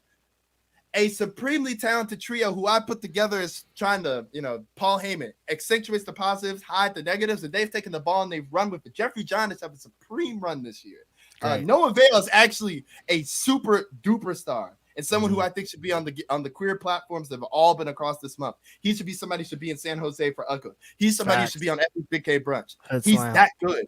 Hood Slam. And Afro Namada, a person who continues to get a bad hand of independent professional wrestling, but still rises up to try and find another day. Supremely underrated guy. Someone who came up with the Matt DeMora. Someone who came up with I forgot brother's name, but it was a big proponent of the early 2000s to mid 2000s backyard scene and truly made his own way by doing it the right way. The list goes on and on. These men do not exist, who are two white boys, but those white boys go crazy. They have great character. They have great interactions. Let's talk about my man, Josh Crane. Oh, my God. How can I forget Josh Crane? Somebody who's been to Big Japan Wrestling in Japan. Indianapolis, born and raised. Somebody who really held the flag for deathmatch wrestling in the state when people did not want to care about deathmatch wrestling around with Dale Patrick's. The true heart of Hoosier hardcore. Let's talk about Alice Crawley. Oh, my God. Circle 6. Somebody works with your friend, Vinny. Yeah. You know what I'm saying? In Forza. Mm-hmm. Supremely underrated Midwest wrestler. Somebody who actually went to the same high school as I went to. Otherworldly talent. I could go on. I'm breaking out a sweat. These are the people that we feature here at Naptown All Pro. People who are going to be in the places that you care about. And I'm not foolish enough to say that we're not a feeder system for the actual promotions on the independents as it stands right now that people want to be at. I'll be a feeder promotion for West Coast Pro because the people that I book deserve to be on West Coast Pro. I'll be a feeder promotion for GCW. Not only because if they book the people that I book, it'll increase the diversity in GCW. But on top of that, those are people who deserve to be on that platform. Right. I'll keep ICW, Circle 6, Deadlock. I'll be the feeder promotion for those promotions and help these people get their reps and establish themselves to try and push themselves out to these bigger platforms. Because if you're not going to pay attention to me, and you should pay attention to me, please pay attention to me. IWTV.live, search in NAP, you'll find all our snatches. Yes, that's what I was going to say. Where can they find Naptown if they want to watch it after the show?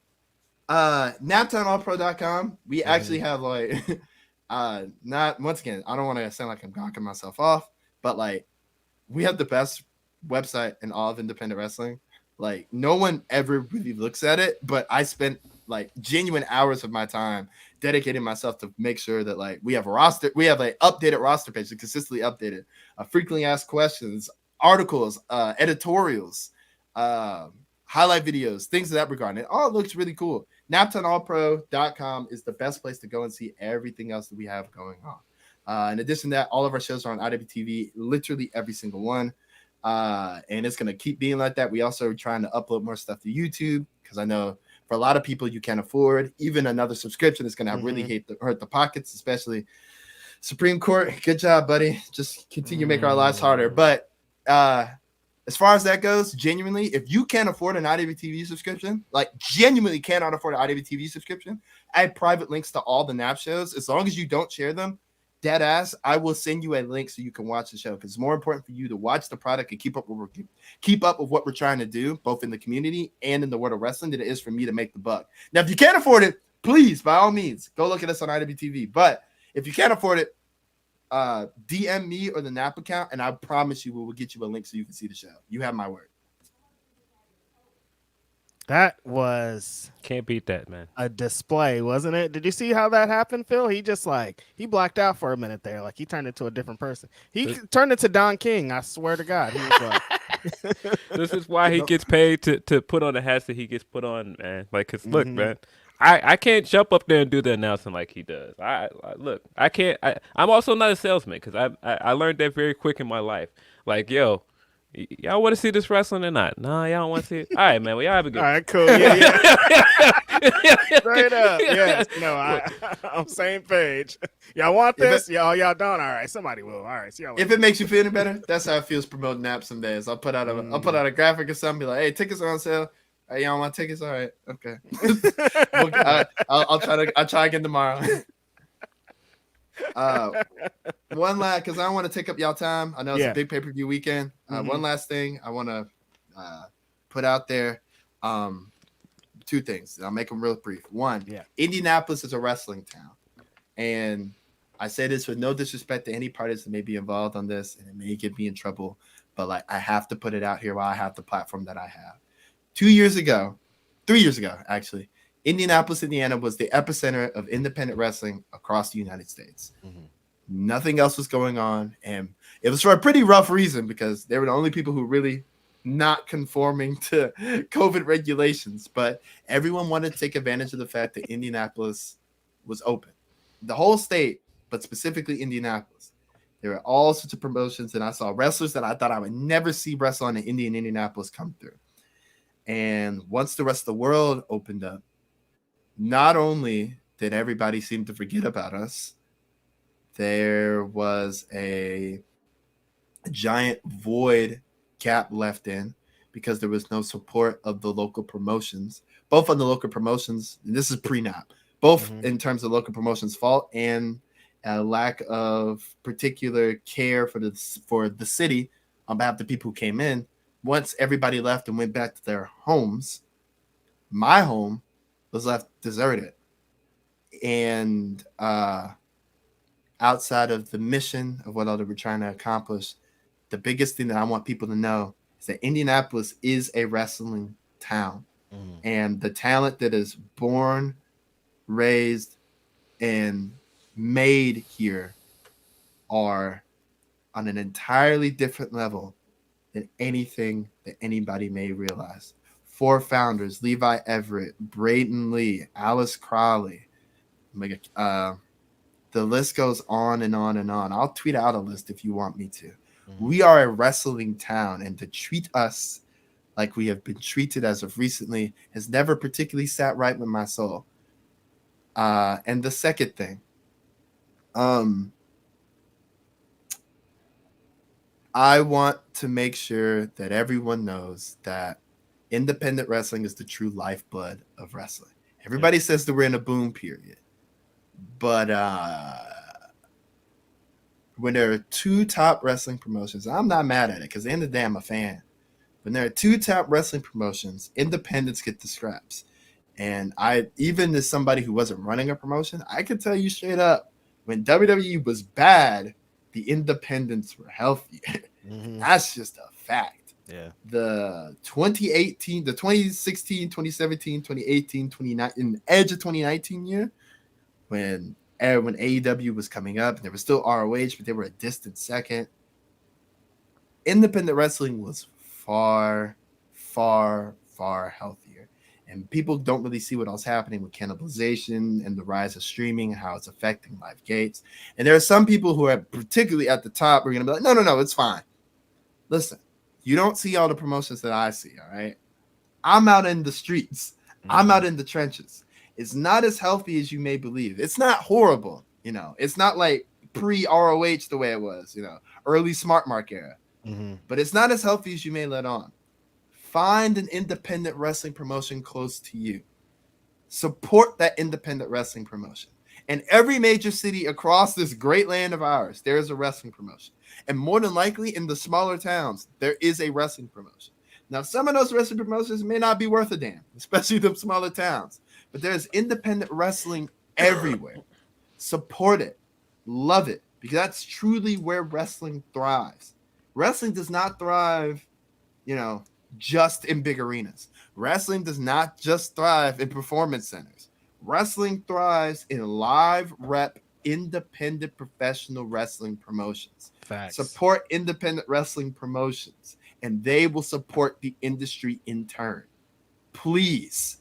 Doesn't have to just be NAP. Forget us for a second. Well, please don't forget us. We need the help. But it doesn't just have to be NAP. There's all sorts of promotions all across this great land of ours. And if you need help finding one close to you, DM me, send me a tweet. But independent wrestling is where wrestling lives. Support it and love it. And if you're able to do that, wrestling will be better for all of us. Hell of a pitch. If you don't like independent wrestling after that, if you don't want to listen and watch NAP, everything that's going on with them after that, I just can't tell you something. Then Twinblade wants to pitch a couple things before you get out of here. AJ Rose, Book Tootie, and the guys from The Forge. It's funny that you bring that up. And also, Glory Pro versus Nat. Make it happen. So I'll take that. I'll take that in two sort of ways. First of all, Forge. I love the Forge. First of all, I love Kamara Jackson. I've been a Warhorse guy since he was the littlest Viking. I don't even know about that. He was part of the Viking War Party. I've been a Warhorse guy since 2015. Okay, those are the two trainers from the Forge. I love them. I love the people from the Forge. Raheem De La Suede. Oh my God. Extremely Give it 2 more talented. years. Yeah. Give it 2 more years or less. 2 years at tops. He's going to be somebody everywhere. You will see Forge people in more of the promotions that I work with for certain because they're all genuinely super talented. As far as Nat versus Glory Pro, I'm down to work with whatever promotion wants to work with us. We're community based, so money is extremely tight, but we're working on stuff with people from all across. Southeast promotions out west, promotions on the East Coast. And if you know me, you have a feeling of what those promotions are. I love St. Louis wrestling. It's genuinely my favorite brand of independent wrestling. I work for St. Louis Anarchy, and I have nothing against Glory Pro, but whoever wants to work with us, I'm willing to work with y'all. I love Glory Pro. Shout out to Tankman. Top 5 independent wrestler on the scene right now. Crown of Glory heavyweight champion. Who better than us? You let me know. I'm starting to work on the BW 500, so I'll remember that. You remember that, brother. You remember that. Because if he's not, if his ranking, if my people I came on the podcast ranking ain't right, yeah, we gonna be knocking on some doors. All right. You remember that. The other list came out. Much respect to the Black Wrestling Podcast, but my people, there's certain people who weren't on the list, and somebody who was ranked a little bit too low. I respect you. I'm not gonna take anywhere from the culture of the list because we need these lists to expose people to different aspects of the world of professional wrestling. But also, yeah, buddy, you remember that for the BWI because I know where you digitally live at. I'm gonna be knocking on your door. Straight up. I got you, bro. I got you. It's going to be good. It's going to be lit. You guys, this has been J Rose. Please check out Nap. They are incredible. Everything he said, like the pitch before even hearing about J Rose, I knew this was incredible. Hearing exactly why Nap exists makes it even more incredible. So if you are in the area, please get tickets. They got a show next Saturday. No, 2 Saturdays from now, right? Yes, and July 16th and July 30th. Oh, look at that. Double up in July. And of course, if you can't get you an IWTV, he's stressed about it. Get you an IWTV account, type in Nap, catch up with everything. J Rose, it has been incredible. We will definitely have to have you back on in a few months to really get some other stuff out of you. It's been great, though, man. Have me on anytime, brothers. I love what y'all are doing. Thank you for keeping the culture the way that you keep it. Shout out to all the podcast makers out here, and shout out to my lovely significant other, Ami. I love you to death. Indianapolis over everything. Wait. Hold on. We got one more super chat before you go. Okay. J Rose, you are so damn good, man. Your thoughts on Australian independent wrestling and thoughts on the UK scene. Hope the US scene gets good. Hope the USC gets good is crazy, but wild way to end. I love the Australian wrestling scene. I actually my good friend Everett Connors. A lot of people don't know this though. His run that he went on before he moved to Australia, his run started at Paradigm because he was like, I think I'm done with wrestling. I was like, not before you come and wrestle for me. And it opened a series of doors. The butterfly effect happened, and now he's living in Australia. But like a spectacularly talented scene. Jessica Troy is top 5 most independent, most underrated. Not only independent, not just women, just wrestlers in the world. She's so talented. I love Charlie Evans. I love Jack Bonza. I like Unsocial Jordan. I love the Australian wrestling scene. Shout out to Nui Pro. That's a promotion that actually runs at like 3-4 in the morning US time on IWTV. And they run good shows with supremely good crowds and great production. Love the Australian independent scene, and I would love to get more Australian wrestlers over here. If they're over here, let me know. DM me like, hey, someone's coming to America. I'll book him. Also, shouts out to Deathmatch Down Under as well. Great promotion. I love them. I hope they're figuring out everything they need to with their new building. I'm not really caught up. And shout out to my homie Shirts. And as far as the UK scene, love the UK scene. Bankston always tries to keep me tapped in with people who may not know. Joe Lando, of Close Personal Friends, actually lived in Indiana for like a month and a half. And that's where he took all his bookings out of. Shout out to a man like Doris. That is actually Doris and he was his getting beat up partner. on SmackDown yesterday. Was he really? I didn't watch one SmackDown of the yesterday. security guards, and Roman Reigns like threw him against the guardrail and stuff. Yeah, I think Leon Slater was out there too. Shout out to what is their? They have some crazy tag team name. I love it. What is their tag name? I don't remember. It doesn't matter. Their tag team is like, if I had a list of people who I want to bring in for Nap, they're like near the top of the list. I love what they got going on. Shouts out the big wavy Roy Johnson trying to hold down the culture out there. Somebody who doesn't get enough love or credit for all he's trying to do out of the UK indie scene. But I love the UK indie scene. I don't have it up, but I used to have a Schadenfreude flag up. So I progress from like prime progress. Not saying they're not in the prime anymore. Don't take offense to that. But progress was a very big influence of how I wanted to do. They're about to get you out of here after this, J Rose. I don't know why. So just accept it. Hey, listen, hold on. Listen, it was. Hey, don't take this out of context. Attack Pro recently made a comeback. I love North Wrestling. I was watching them when they were on IWTV, and I've been trying to keep up with them as they've kept going on. That's a promotion you should be tapped in on. But no, independent wrestling from all across the world. Shouts out to Lucha Memes while I'm at it. Shouts out to WXW and the other German wrestling promotion. Shouts out to the Manila Wrestling Federation out in the Philippines. That's another place I've been tapped in on. No, just support independent wrestling, y'all. That's all sick. All right, I'm not gonna take up any more of your time. Thanks, Go my watch bro. Money in the Bank. I appreciate you. Love y'all. Keep the culture. Yes. Appreciate you have a good bro. day, my bro. Absolutely. Where's our overlay? That's just regular guys. Here we go. Oh, there they are. There they are. Yeah. Shout out to J Rose. Legit, when I said he's the future of the business, I was not joking about it. Like, put everything that I want the future to be in professional wrestling. He's showing it. He's representing it. So I wanted to have him on here and let you guys know. Please watch Nap.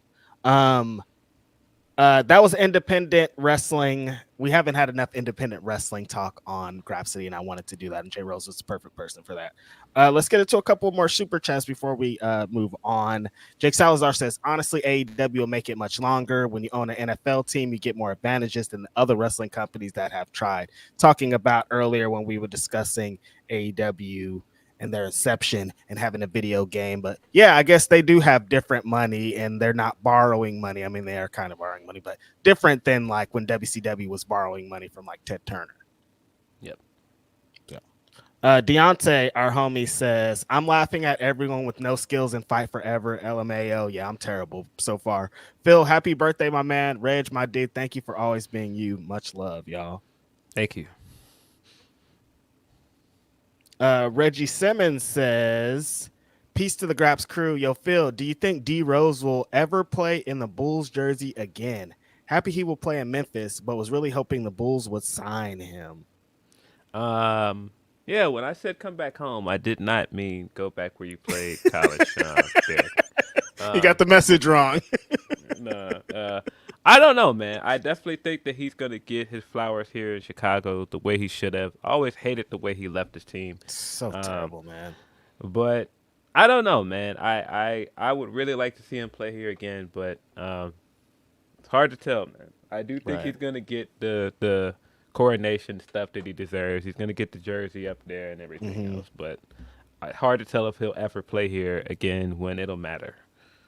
Damn, man. Yeah, my biggest what if 1,000% in basketball is always going to be D Rose. So I hope that Memphis, what a fucking ragtag team to join. Hopefully they get their shit together next year. We're not dealing with all this Jaw stuff. I mean, we're going to be dealing with this Jaw stuff to start it out. But yeah, hopefully he could just get over there and play some good fucking basketball, man. Yep. Trav THC says, "Did y'all listen to the SD Knack album yet? If so, y'all opinions. Happy belated, Phil." I have not listened to it. Appreciate the birthday wishes. Mm-hmm. J JJPO 411 says, "Watch him go to the Bucks." Talking about Probably Dame. yeah, Dame. He is talking about Dame. I mean, I wouldn't be too mad at it. Sounds like some good basketball playing to me. Yeah, nah. Him with Middleton and Giannis wouldn't be a bad starting lineup. Mm-hmm. Just get him out of Portland. That's where we're landing. That's all the super chats for now. Of course, everybody, thank you for submitting super chats. You can continue to submit super chats. If you want to support your boys, submit the humper chats. And, of course, give us a like, all the things you can on the YouTube page, too. Probably haven't said that in a while, it feels like. Thumbs up, all that good stuff. Yeah, I think we have humper chats. Humpies. If we don't have humper chats, you know what it is. You can send your humper chats to humperchat.com/Fightful. Let's see. Oh, yeah, we definitely have humper chats. Let's see. From Non-Disc for Grapsody, Claudio and Kingston just staring at each other during a whole ass match with extremely compelling television. Claudio is cooking as a cyborg heel. P.S. Reg, that Lil Uzi Vert chop suey. Why? I've seen people ask us about this. I've seen people tweet us and ask us, what do we think of the Nakamura record? Do I think it's cool that a major rapper is referencing wrestling and like we're kind of in the era again where wrestling is pop culture again? Yes. Yeah, that's dope. Do I like this song? No. No. Yeah. My thoughts Yo. exactly. When I heard it, I was like, "Oh, Nakamura, that's dope." Will I ever play that ever one time again after that one time I played it? 0%. And then I heard the Chop Suey record, and I was like, "Uzi, what the fuck?" I love like tributes. I love sampling. I'm a hip hop kid. Yeah. Like sampling is great, but like, Yeah, can't say I'm a big Lil Uzi Vert fan. I that's definitely, it. Yeah. he definitely has his fan base. He has his sound, but it's just not for me, man. Yeah, sometimes I'm like, yes, I am an old head. I just have to accept it. And that Uzi and like Juice World, rest in peace, and like Trippie Redd and Playboy Cardi, I'm always like, I'm just an old head. I just can't. I'm sorry, you guys. You like the Playboy Cardi verse on a Drake record? You ain't like that? No, not a fan. You like not a fan. Nah, but yeah, shout out to Lil Uzi Vert. Yeah. He was at WrestleMania, is a wrestling fan. He's definitely out here. That's dope. Can't say that I'm the biggest fan of his music, man. Mm-hmm. Not for me. But I respect it. Hip hop, and I think it's healthy. These young people, and I love like the energy of it. Everything surrounding it. Like if I heard this shit when I was 21, I'd be like, Uzi's probably would be my favorite artist. But as an old head, not for me. Yeah. See, Leonard Ford, looking forward to another great episode of Grapsody. Much love to the guys for all you do. Thank you. Thank you. From Tony P. On the way to a friend's wedding, not working today, so some random thoughts and questions, so please bear with me. Yes. The list about best hip-hop groups was a mess. Wu-Tang, NWA should be fighting for first, and Migos at 11. Yeah, we talked about it a little bit behind the paywall. And we had some extra when we start thinking of all the people that weren't on the list, and we're like, bro, what? Yeah, was Capone and Noriega? That was another one. I was like, if they're doing team, CNN, like we're what? not on there. Yeah, but it's Billboard, and that's why I can't get that upset about it because Billboard is not a hip hop outlet. We know what they're doing with these things. They're going off Billboard numbers. There's the numbers. Yeah, they're taking the numbers and accolades and all the other stuff, and they're listing these guys on there. But when you're talking about guys that like matter to hip hop, like when we talked about it, and I was like, why are Fat Boys not on this list, bro? Like Fat Boys, there was a certain period for hip hop where they were huge. They had movies. If you were a they were in kid, commercials. Like if you turned on TV, like you heard hip hop, it was gonna be the Fat Boys. yes, if you were a kid and in that era you had not seen Disorderlies, like how is that possible? Right. Like, nah, Fat Boys should have been on that list, man. And there are other the Fat like, Boys not being on the list is that's just crazy. It's That's extremely insane. Like, how do egregious, you man. like? Because I'm sure they have the numbers too, because they were a huge fucking act at the time. I just can't understand it. And the big timers were there instead. I want to fight somebody. How you put the big timers over the Fat Boys? They're like, they're fat too. Yo, I mean, listen, man. Shout out to Manny Fresh. If you did not see Juvie on NPR Tiny Desk this week, go out of your way to watch this. Incredibly entertaining. Manny Fresh is one of the main reasons why this was entertaining, because him being in the crowd doing his verse. No, you can't stand it. That was hard. him doing the piano and doing the robot voice during some of the records, man. Him doing that with a 400 Degrees record. Fire, man. Yeah. All-time hip-hop character, man. Honestly. One of the funniest people out here. Yeah, but big timers should not be on this list. Exactly like you said on that tweet, though, when back that ass up, when people don't understand, even before Cultural that, reset, my guy. When Ha came out and it was just like, who is this person? How is he? I remember my mom getting the album and just being like, what are you listening to? But then it was like the biggest records in the fucking world. And then when it got to back that ass up, it was like, oh, this is like a cultural shift. Like something is happening here. Yeah, definitely love seeing Juvenile get that moment on that platform. That was dope. But yeah, on this list again, I just feel like these are guys that don't care about the culture. These are people that care about the business behind music. And so because of that, that's the list you're gonna get. Like even when Outkast has like 1 million Grammys. They've gone diamond and all this other stuff. So I get why they're number one, but it should be Wu-Tang. Wu-Tang should be number one. What they mean to the culture, there is no other like group that is that deep. When you think about all of the great solo artists that came out of that group, all of the big fucking records that came out of this group, they should be number one. I can never, ever, ever put another group over Wu-Tang. 9 niggas. I'll stress it till the end of time. 9 different people. If you know about groups, like it's hard keeping 2 people together. Trying to get 9 people to do songs together. We've seen the Turmoil. We've seen the Wu-Tang documentary. We've seen the show on Hulu. This is Turmoil. It wasn't a nice little ride. Like they were going crazy to get all them people together to produce some of the greatest albums of all time. There's how could you even put another group over that? Nobody else has done that, and it'll never happen again. It's not just another group. I mean, it is Cass, and it is one of the best rappers ever in 3 Stacks. And I mean, I'm not taking away from Outkast. But I mean, and that's why I said that the top 5 were the right groups. I just didn't like the order they were in. I also didn't like some of the guys that didn't make the top 20. Like we talked about, how is Bone not in your top 20? That's just crazy. Bone Thugs not being top 10 or top 5 is wild to me. Like they're on that same line. The culture shifted when they came out.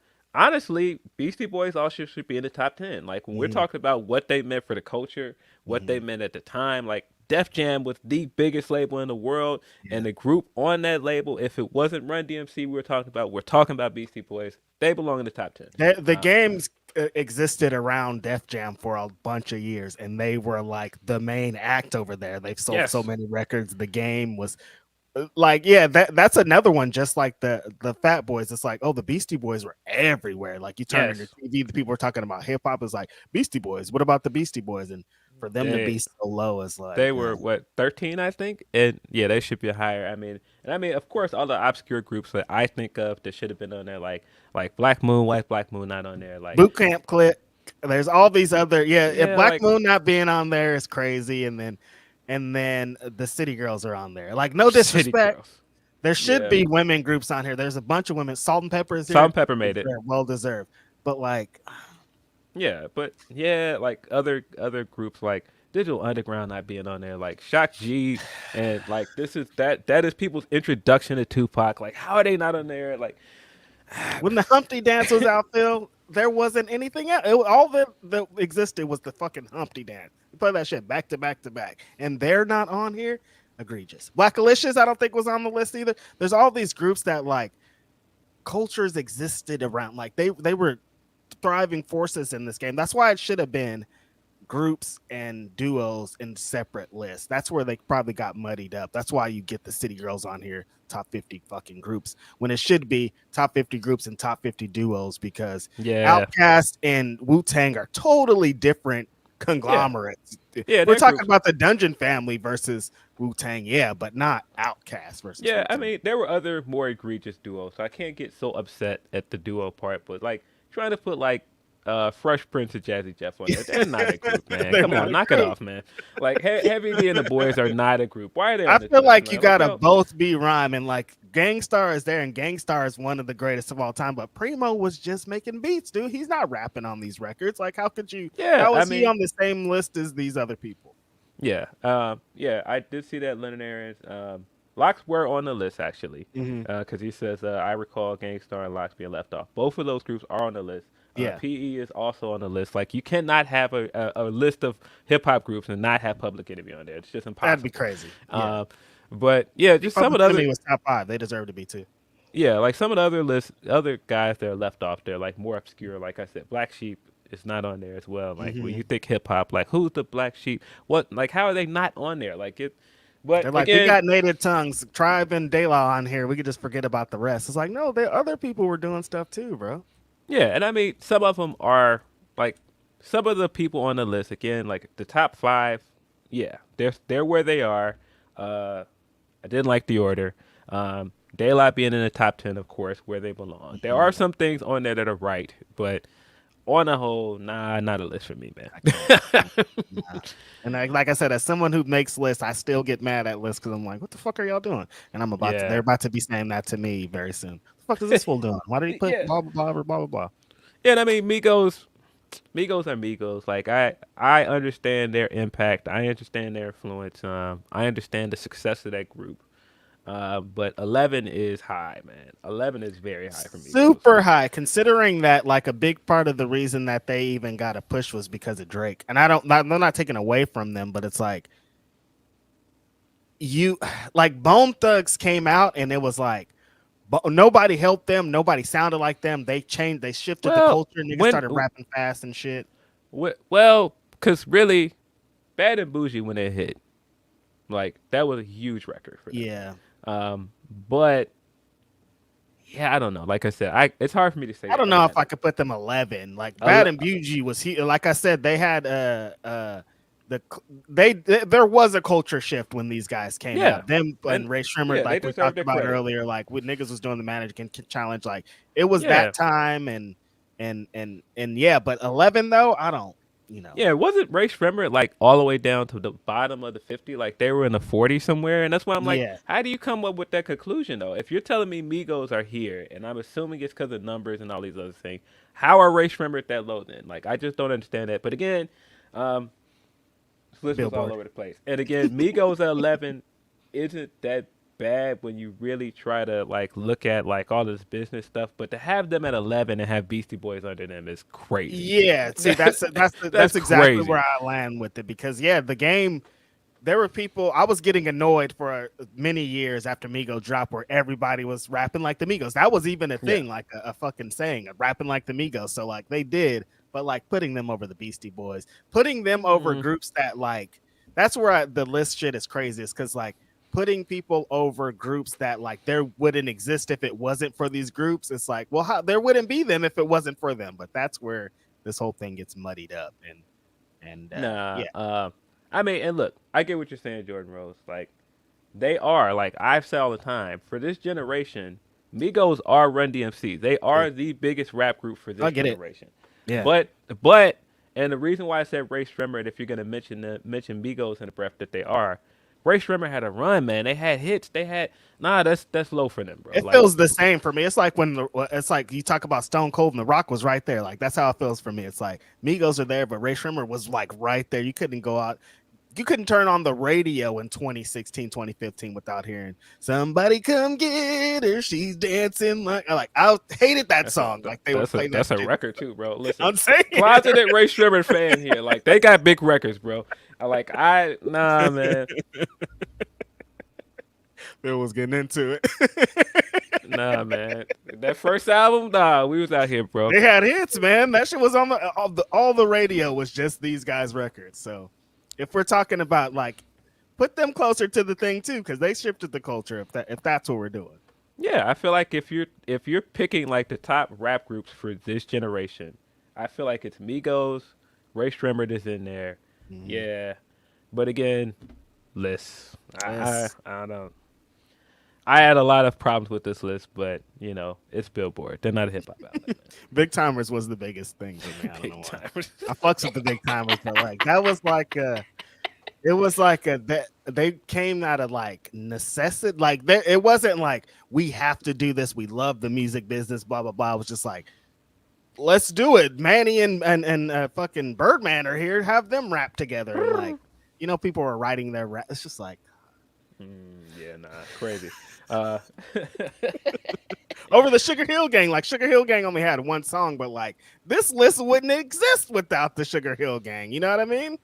Yeah, nah. So, let's see. Tony P also put what was being smoked when they wrote this list. It wasn't weed because they was out of their damn minds. Also, am I in the minority that thought Nakamura was just okay? Definitely not in the minority here.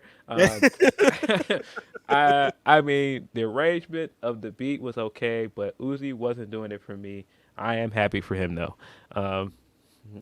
That's I don't know if the mixes I've heard. I don't know if like it's because I've heard it from my phone, but the mixes sound trash. I'd like to like maybe hear it in like a car or on some better speakers. But I'm like, okay, you got this beat, and this is what y'all did with it. But it didn't really do anything with the beat though. Like you just kind of took like the first few minutes of the Nakamura theme, and you didn't really chop it up or do anything interesting with it. It's like he just got the instrumental and was like, okay, I'm gonna put some fucking auto tune on it, and we're out of here. Like that's not really. Yeah, that's not enough, really, bro. Not really my vibe, but again, I don't want to come off like a hater on here. I know it's just not my thing. I'm just not really from the generation that would like the Uzi stuff. Yeah, somebody on my timeline was like, "Oh, this album's gonna be great for the Rolling Loud stage." So it's like, you know, you got to hear it in the different. It's exactly what I'm saying about sound. It might sound crazy. I won't be in that crowd. So definitely again, I'm not a part of this generation or that crowd that likes this stuff. So just not for me. More for Tony P. On Forbidden Door 2, I think people were put off by. Wait. Oh, I see what you meant. I think some people were put off by Okada Danielson match was because they were expecting something more hard hitting than technical. The Kenny and Will match was first, and people expected Okada to win. Yeah. I mean, we'll get into it, but still an excellent match. I mean, just the pacing of that match and the placement on the card, I think it wasn't going to hit the same for certain people. You could have put in, it was like WrestleMania 18, man. Like after Rock and Hogan, nothing's going to follow Rock and Hogan, bro. It's like that Kenny and they should have seen what Kenny and Will Ospreay were going to do and be like, okay, nobody's going to be able to follow this shit. Yeah. They didn't. See more from Tony P. My man was burning up the clip with these number chats. I was watching that at the movies when Bryan won.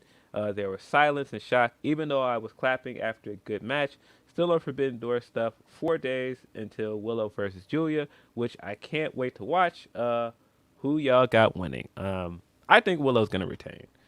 I think this is gonna be a big match for her. She needs a match to kind of cement this reign, right? And I think this is gonna do that for her. I think she's gonna win.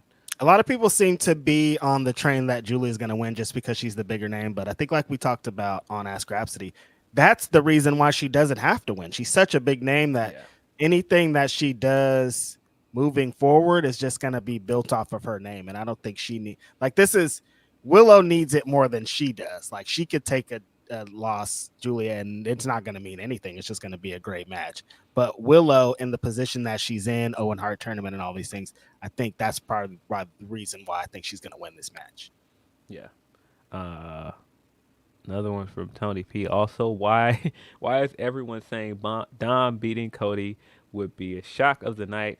Have people not seen what he has been doing since Mania? And we know Brock is there possibly. My real shock will be for Finn to win. I do not think that that would be a shock if Dom won for me, because that's how that company books things. They like the big moments like that. And Dom's gonna beat Cody Rhodes, Phil Lindsay. What the hell? I'm not saying I think he's going to. I'm saying I wouldn't be shocked if he does, because they're a company that likes to get that kind of heel heat that way. So I would not be surprised if they went with that outcome, especially with like some kind of shenanigans, like Brock coming in and beating him down, and then Dom just rolls over and gets the pin. I would not be surprised if they do that. Cody was supposed to win the world title. Yeah. Hey, man, What a fall from grace. Oh, no, you didn't win the world title, and Rey Mysterio's son's going to beat you. Have fun. Yeah, well, from Black Phoenix brand, random as fuck. Remember the short sleeve jersey era in NBA? Do I? Of course, man. People trying to get those pajama looking jerseys off looked crazy. I knew it was over for that when Brian got annoyed with him in that game and he started like ripping them and like trying to snatch them off. I was like, we're never gonna see short sleeves again. No, we're done with this. If the king doesn't like this shit, we're done here. This is the last time you'll ever see these. He's gonna go right to the back and get his old jersey. They gotta test these on LeBron first. They probably text him like, "Hey, we're thinking about doing this," and he was like, "I ain't gonna like that shit. I'm probably gonna end up ripping it off on the gram." And like, just try it, LeBron. Come on. Yeah, didn't work. From Nelson Luntz, do you guys follow the movie box office? Disney and Warner Brothers Discovery are taking hit after hit this year. Disney already lost $800 million in 6 months. Warner Brothers Discovery, with Flash being historical bomb, means Warner Brothers Discovery needs properties like AEW even more.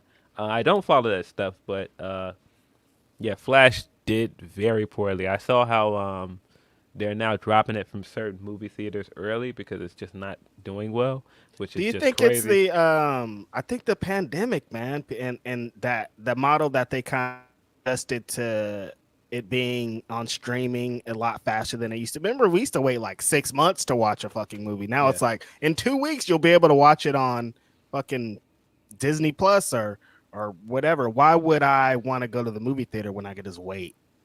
Yeah, I think that's part of it. I think part of it is that people just view movies differently.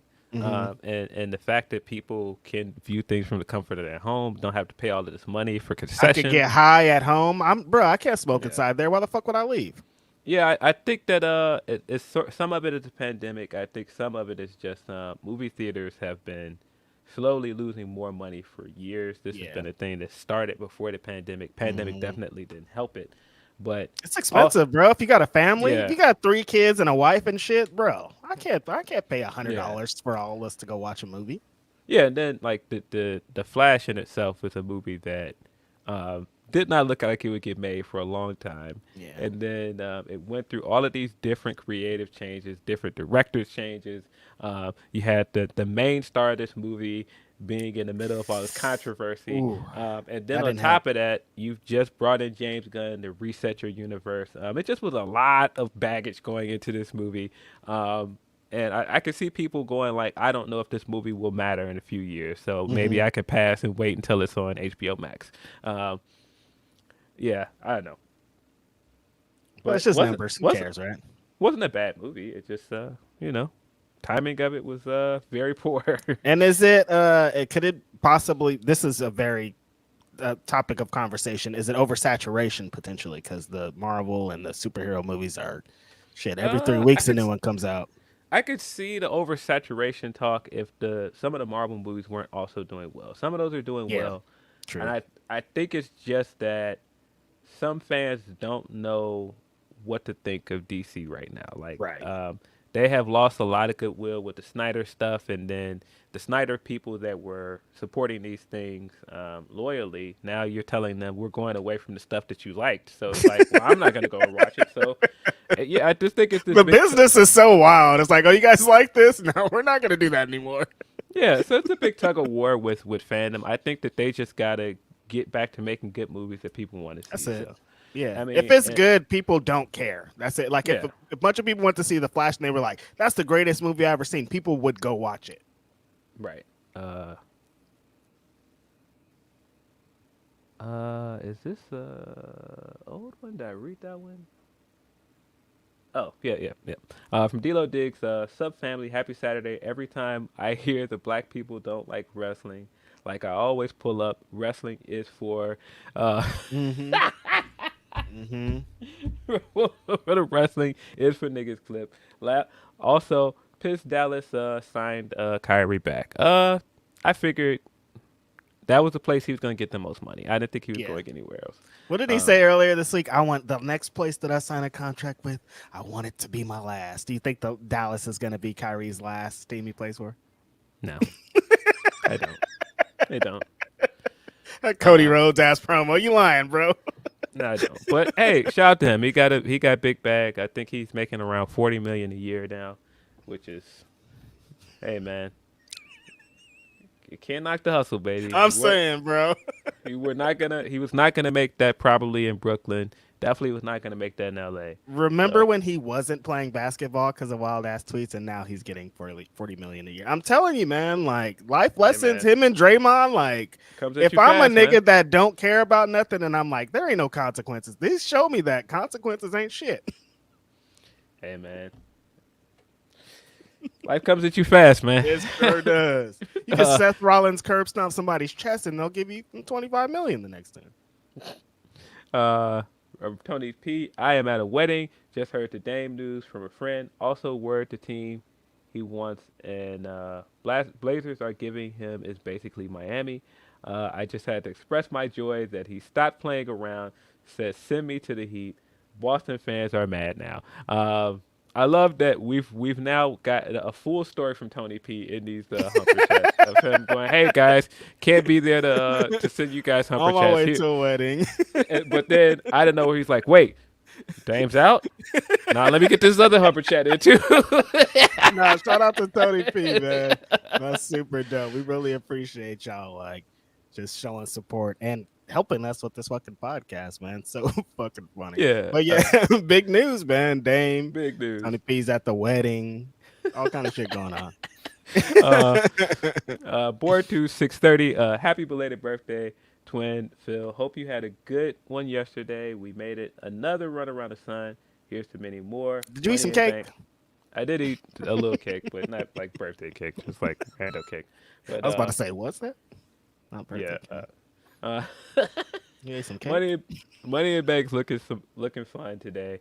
Yeah, man. Happy birthday, bro. From Joseph Cure. Reg, have you had a chance to check out the work of Exodus Prime and Maya World are doing in Texas scene? They're two of my favorite currently. Yeah, I have seen Exodus Prime. I know he's gotten a couple shots on AEW, but yeah, a person making some noise out here. There's a bunch of, I've been talking about Black wrestling since I've been, getting reacclimated with all these wrestlers. There's so many wrestlers, man. It's insane how many Black wrestlers exist in this world, Phil. I tell the story all the time. When I first started this, it was hard to get to 250. Now it's like impossible to try to get it down to just fucking 500. Yeah, a lot of wrestling to watch. A lot of wrestlers out there. A lot of very talented wrestlers. So many. It's insane. Which, speaking of, let's get back into some wrestling talk. Because we had, I feel, one of the best shows of the year last week in Forbidden Door. Really, really great show. I mean, I feel like last year's show was great. This show, I feel, surpassed it in some ways. I saw some people that said they didn't like it as much as last year's, but I feel like in terms of the big matches we got here, just the wealth of talent that was on this card for both companies, it's hard for me to not say that. And the Toronto crowd brought it, I felt. Really great show. Yeah, it's I'm trying to, what even happened last year? I'm like, we got Kenny and Brian on this card against Okada and Ospreay. Like, it's just saying that. I'm like, there's no way that anything of last year was like, I'm thinking the hottest match last year was Orange Cassidy and Will Ospreay again, but it's like this show was, like I said, the two type matches were going to be the meat, and everything else is going to be the cherry on top, like specifically the 4-way for the international championship, which a lot of people thought was the match of the night besides, Kenny and Ospreay. This was so much fun watching Ospreay and Kenny Omega try to kill each other put together a different match than the match we just saw in January, which was previously the match of the year.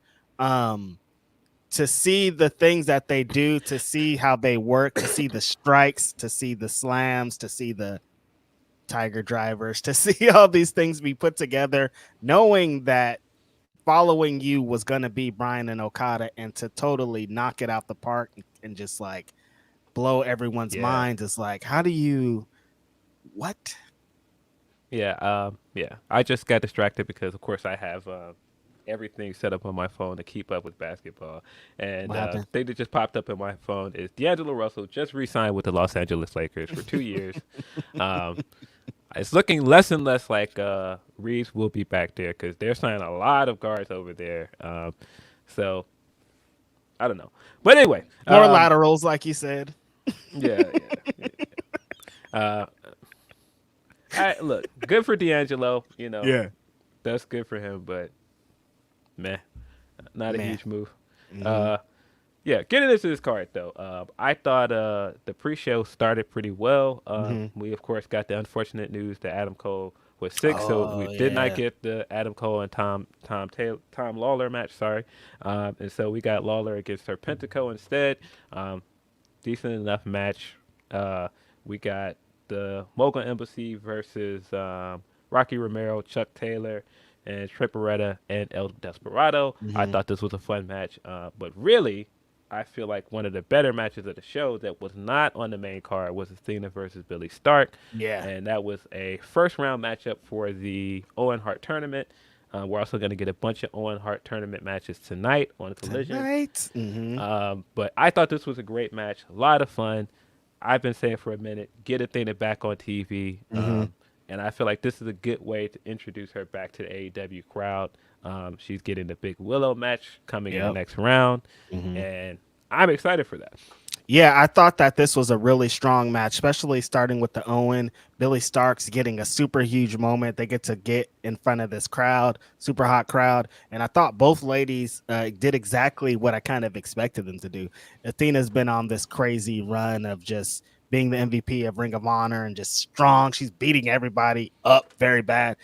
Billy Starks is trying to get the upset, so they kind of, told the story in that match of that. But Athena is just such a bulldozer right now that who's going to be able to beat her? She's like a strong standing for winning this whole tournament, and that leading to the rematch of one of the best matches of the year so far with her and Willow is like, man, I'm ready.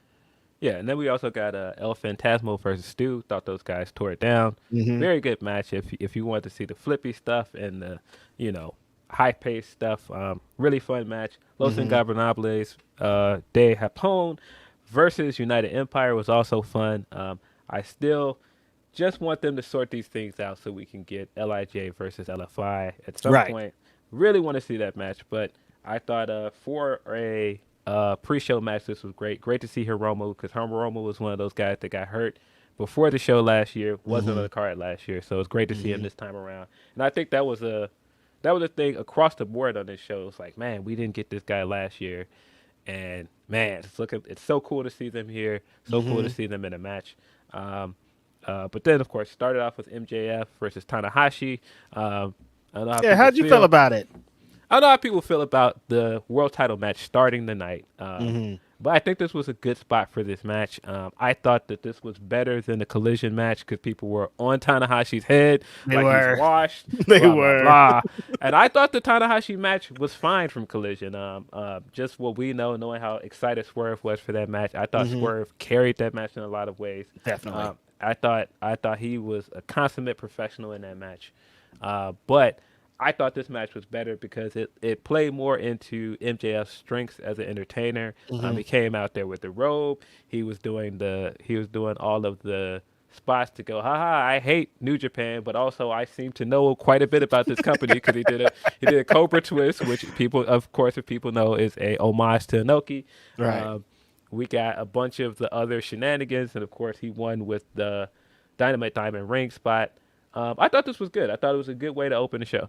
Yeah, definitely good story to tell with MJF before the show being like, I want to go on first so I can get out of there. Fuck all this bullshit. I want to get it over with. I don't even want to be in the match. And then exactly like you said, being in the match. And how do you know all this New Japan stuff if you've never seen any New Japan, bro? Why you got all these spots all locked up like this?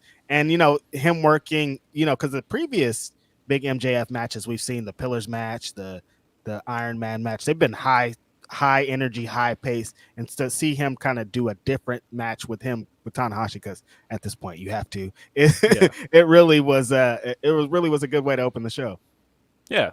And of course, we got my guy CM Punk versus Satoshi Kojima. Lariat, Kojima. One of my favorite matches of the night. I was a big fan of the Collision match before that. The multi-man we got as the main event for the second episode of Collision, I thought was very good. Yep. And I think it's so much fun watching this guy heel it up and ham it up for the boos. Anybody that thought that he was going to get upset about being booed, he showed you right away. He came out there with this big smile on his face, leaned into it. He did the Hogan spot, which was hilarious. Punk is a fool. Yeah, so he brought that same energy to this match. He did the Hogan leg drop again in this match. I love certain things like you said, doing the short arm lariats in the corner and and referencing the interview with Joe, Kojima, lariat. All of that stuff was funny. Him getting the elbow drop and like taking his time to get into it, milking up the crowd, and then landing this thing clean, getting a 2 count, and going straight into the Anaconda Vice in it. I thought that was a cool spot. I also thought Kojima getting his shit off, getting an elbow drop right in this guy's yam bag. Hilarious. Yam bag Jones. I love his apology for it afterwards. It's just great stuff. I really enjoyed this match. This was a lot more fun than I thought it was going to be. I would have liked to get the Kenta match, but yeah, given the spot at where Punk is in his career and the fact that Canada crowd really wanted to boo him, I think he needed somebody like Kojima in there that was going to get cheered and going to get a better reaction. So I think this actually kind of worked out better for them. It did. Really fun match. I really liked this match. I thought that the way that they worked it, the way that, as far as being the Forbidden Door match, this is kind of a perfect Forbidden Door match. Exactly. Yeah. Especially for the time that CM Punk is right now, just coming back. This is his first singles match since coming back. And I thought, it was super fun how it worked. I like CM Punk, the little things that he's doing to kind of fuck with people, like not saying it's clobbering time and letting the people say it, and just like his little smirks that he has on the way to be like, I'm really fucking y'all up right now. Enjoying it a lot. The slow heel turn has been great. All of his promos are super fun. So I'm excited to see what happens in this Owen Hart tournament. What'd you think about him also finishing the match and doing the Cody thing of not knowing which entrance to exit out on? I thought all that stuff was great. Yeah, no, it's all really, really good. And he really does add some kind of element, because didn't Dynamite feel a little bit weird this week? Dynamite this week is continuing this trend, I think, of them not following up pay-per-views with a hot episode. And I thought this week's episode just didn't really do it for me. What do you think happened? They just blew their load on the pay-per-view and was like, oh, we have a show, who cares? Yeah, you got to follow up, bro. You got to follow up. Well, I mean, not having Brian and not having Kenny was definitely a thing. But like this show coming up that they're announcing for next week feels like a better show than what's going on here. Yeah, I think it's partially not having guys and not having guys from the biggest angle this week. I mean, we did get a continuation of some of the elite stuff, but continuing that with the Dark Order stuff was kind of a choice. And I didn't mind the match. I didn't mind the story they told in that match, but just the placement on the card was a bit strange. Very, very ho-hum Dynamite for me.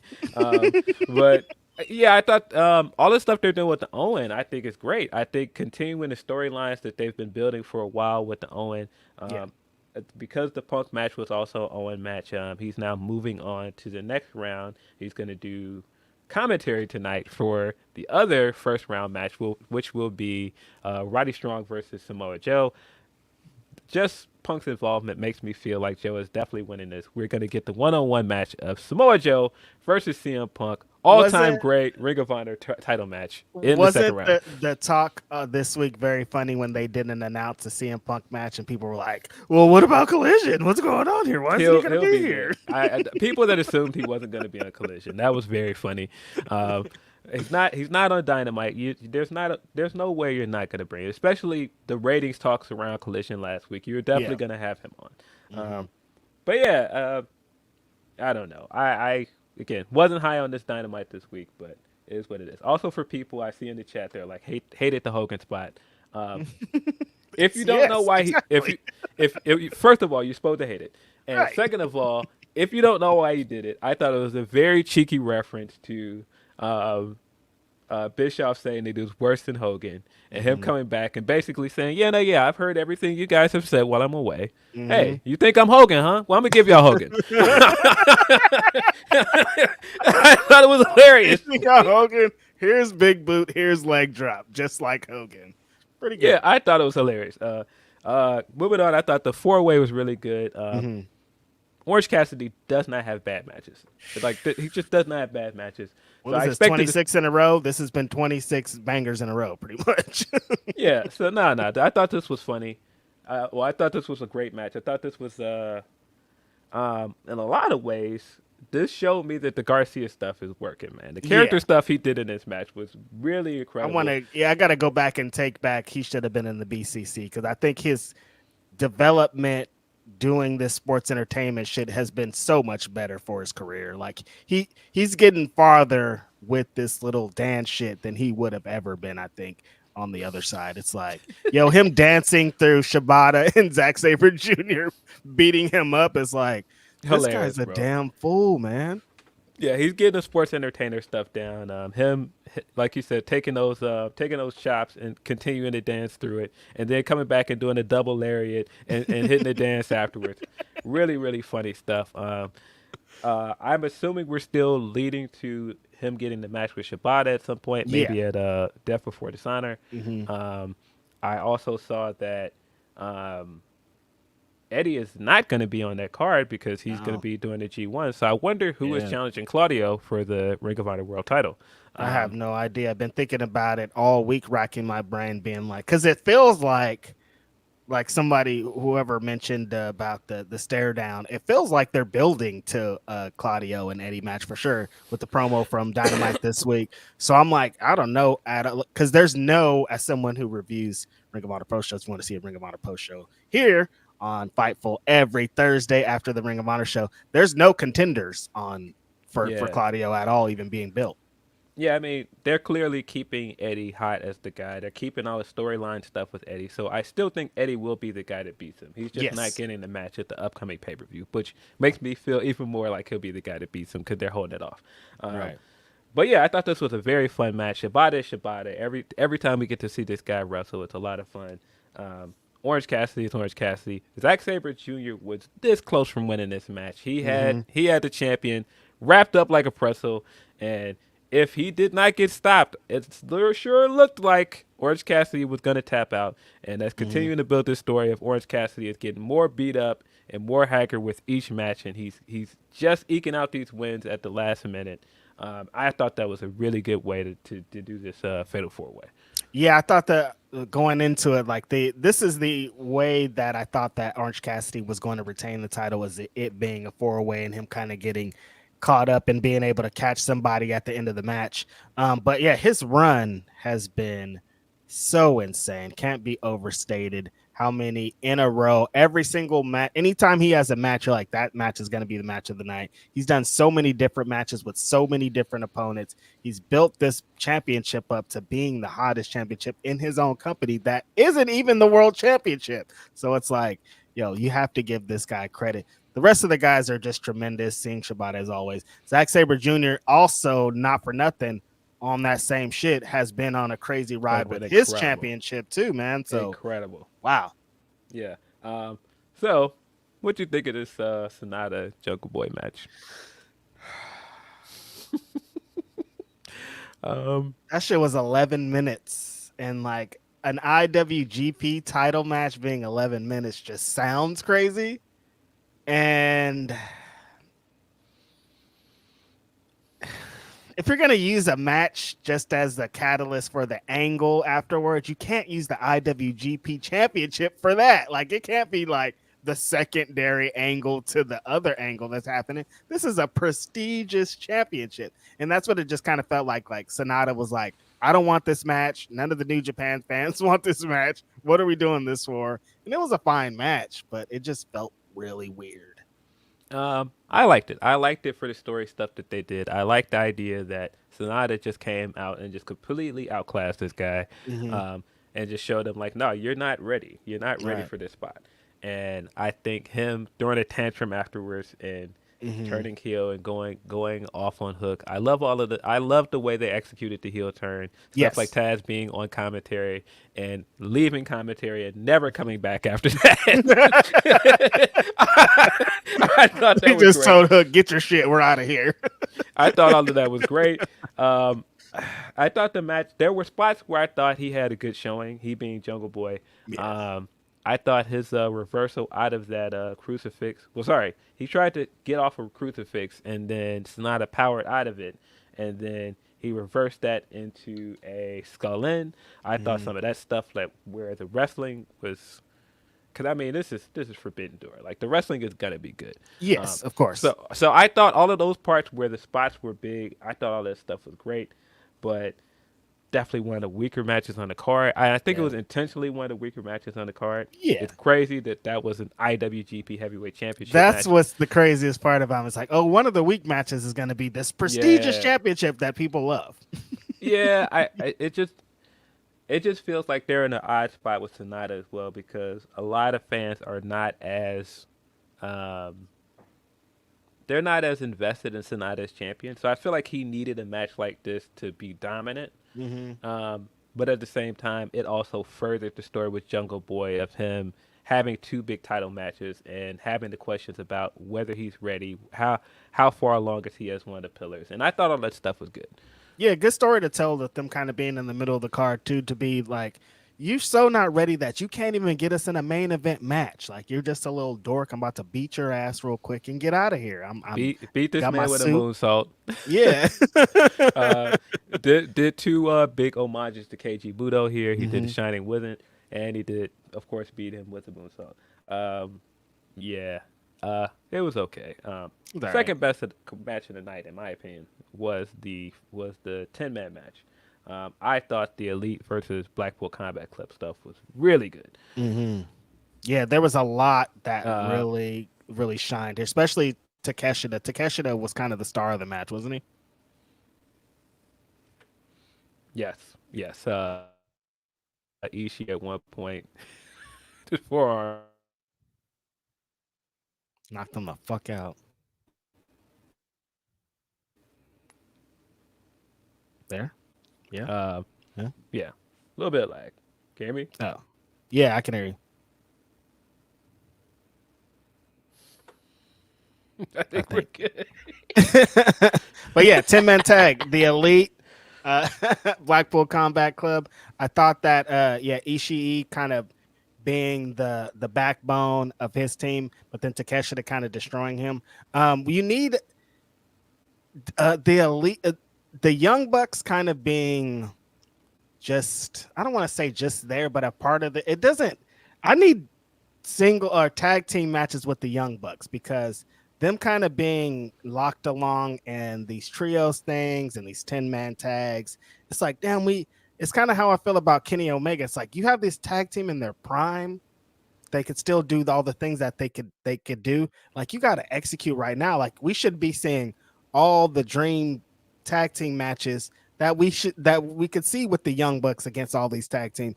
And like, they're telling great stories, of course, throughout this whole thing with the BCC, but it's like they're kind of getting, I don't know, it's something more I need out of them.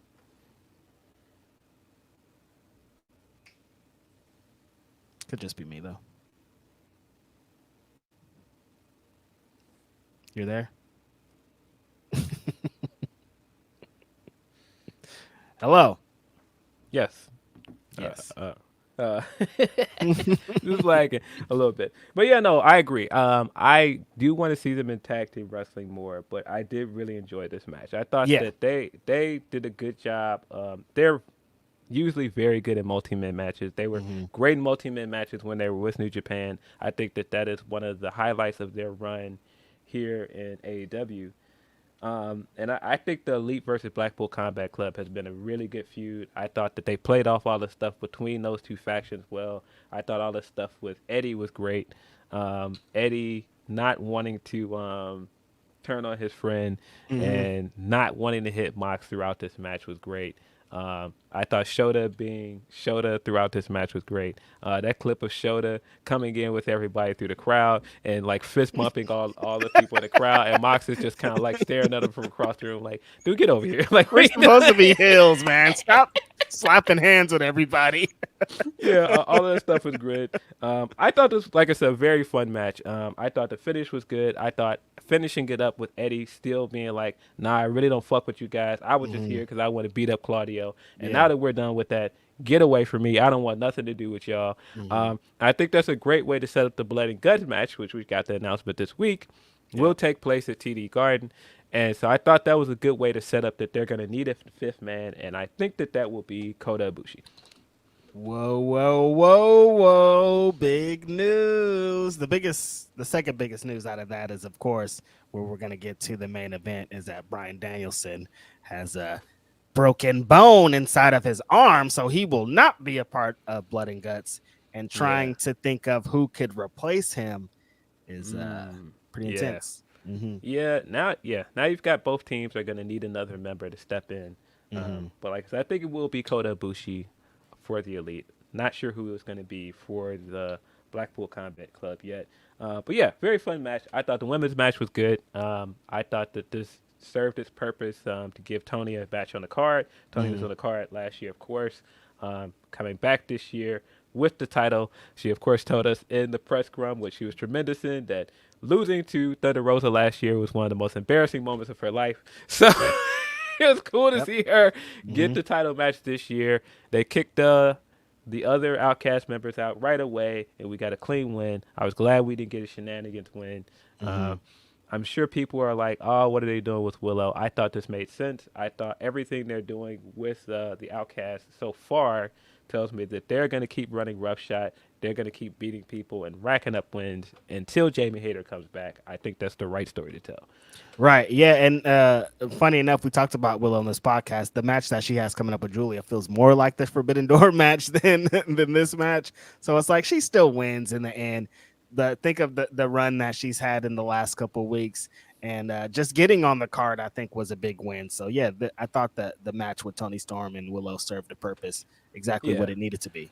Yeah, and I mean, of course, we got the news coming into this match that you had some people reporting that they had not negotiated with Stardom. I think that this very much told us that there were negotiations with Stardom. They just couldn't make it work out. Stardom had the big show that morning. And so they just couldn't make the timing work. But it definitely showed that there were conversations, because Julia made the challenge at the Stardom show. She mentioned AEW by name. And then by the time this show started, they mentioned the Julia match. So it felt like kind of a compromise for them, because they couldn't make that match happen. Right. It's unfortunate. Hopefully next year at Forbidden Door, we do get a Stardom match. This is 2 years in a row we didn't get anybody from Stardom. But I did think it made sense to take a champion from New Japan and Willow and give her the spot. But again, it just feels like some of the stuff from last year's Forbidden Door, where it's like the what ifs are always going to be the question here. Because what if we could have got somebody from Stardom? What if we could have got a Mercedes? Blah, blah, blah. But I thought this match fit where it was. I'm sure I hate that it had all of this stuff on top of it. But I thought these two women came out and had a great match. They worked. You knew that putting Toni Storm and Willow in a match was going to be it. They've had a couple matches before. Toni Storm is such a great heel, and every time that she's in a press conference, it's like, yeah, man, them turning her was such a great idea, and her saying that she's going to slap the tits off of somebody is just heat every time. Yeah, no, it's dope. Of course, we have to talk about the match of the night. One of the best matches of the year. It's going to be one of those overly hyped matches that people are going to for decades on or generations Yep. on are like, this is one of the best matches I've ever seen. People that got to see this thing in person, I am jealous of you. You're going to walk around for the next few years saying, I saw one of the greatest matches of all time in person. Will Ospreay versus Kenny Omega was incredible. Starting Unreal. out, Will Ospreay coming out with the great entrance, doing his version of the Hate Me Now joint, coming out to elevate it. In Canada, I saw somebody saying, well, it made sense for him to do it in New Japan because he was the babyface out there, so that made sense for him to go back to his old theme. And why did he use this theme? No. Him coming out this time around and going like, no, I'm still the good guy here. I didn't do anything wrong. This guy has been talking trash about me. This guy has been doing all this other tough stuff, taking shots at me. He belittled what I did in Japan. I'm still the good guy here. I'm coming into Canada, and I'm going to beat him.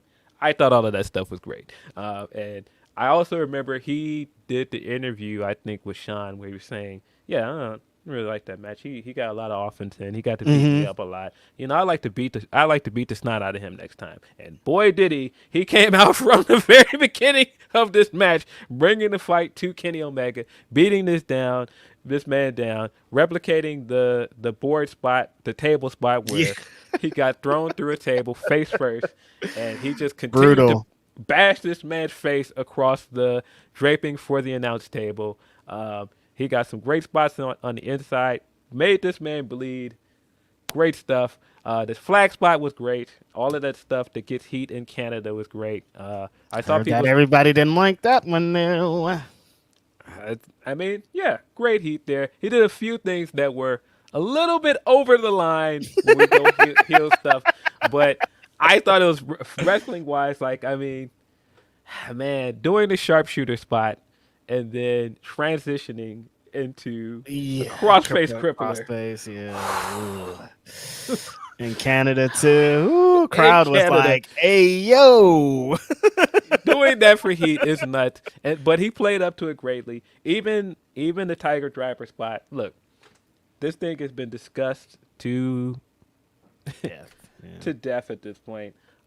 Do I think it would have hurt this match to not have the Tiger Driver spot? No. Do I think it hurt it at all having it here?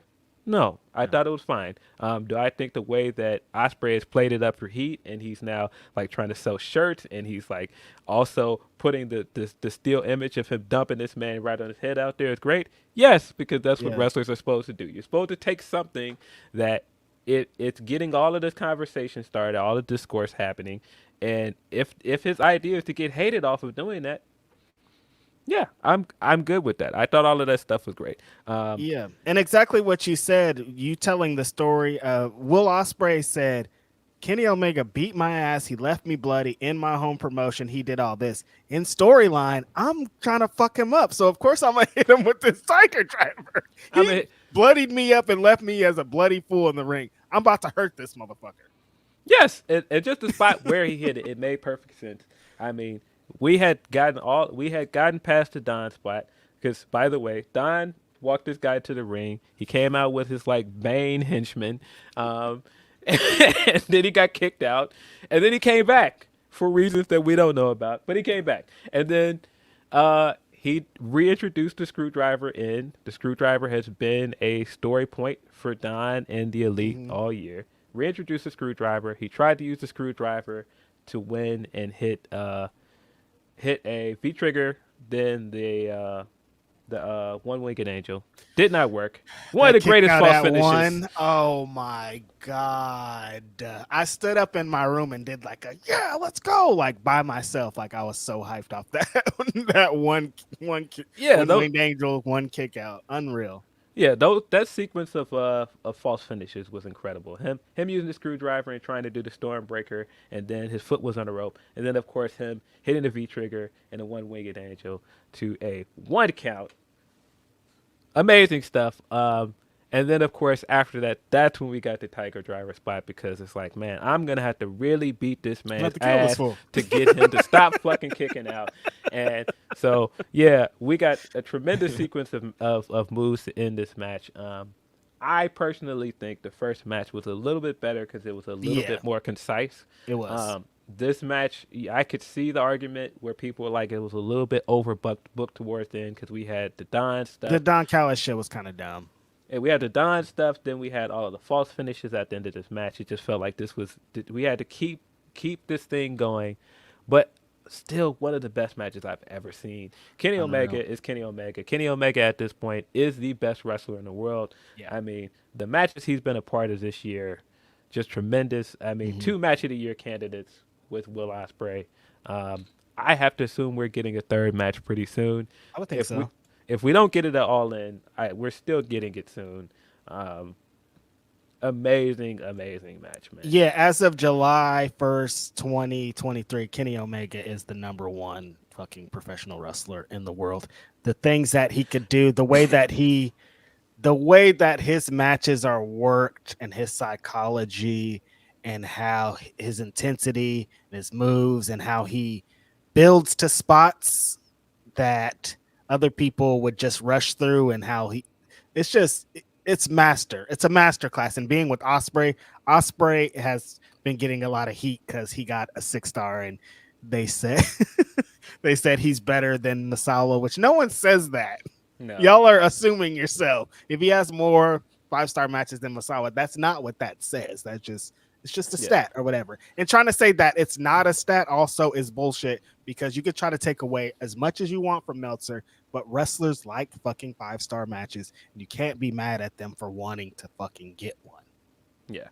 And by the way, absolutely correct. Did not hit him with a V-trigger. He hit him with a Kamagoye, which is Kota Ibushi's finishing move. Hit him with a Kamagoye and then a one-winged angel. And Kenny hoked up and was like, "Not up in here, not in Canada. Will not be allowing that to happen." Man, really good match. Crazy match. And I feel like this at this point, this card couldn't have gotten any better than this. I feel like there was nowhere else to go after this. This was the high peak of this show, and that's why I'm like, as good as last year was in terms of quality matches, just there wasn't this. There wasn't a match like this, and there wasn't the amount of star power that we got on this card that we got last year. Of course, we got a 6-man match right after this. Wasn't a huge fan of this match. It was great to see Naito out there. Naito was another guy that missed it. This was a great palate cleanser in between the Ospreay match and the main event. It served its purpose. Sting is Sting. Sting is still perpetually over. I still think it's wild to come out of this pay-per-view as hot as this pay-per-view was, as acclaimed as this pay-per-view was, and not have Kenny Omega the next Dynamite, not have Bryan, which is fine. Yes, have Omega milk the injury. Bryan is legitimately injured, so you don't have those guys, but you also don't have CM Punk. And then you go, we're main eventing this show with the angle that people cared the least about from this pay-per-view. I was like, what are we doing, man?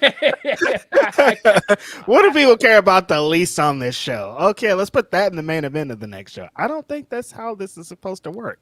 Yeah, and I mean, look, I think that match was fun for what it was. I saw that a lot of people enjoyed that match, but I think that was part of the reason why Dynamite felt just so off. Like, all of the bigger angles and the hotter stuff from that pay-per-view, it would have been nice to see some kind of progression from that on this show.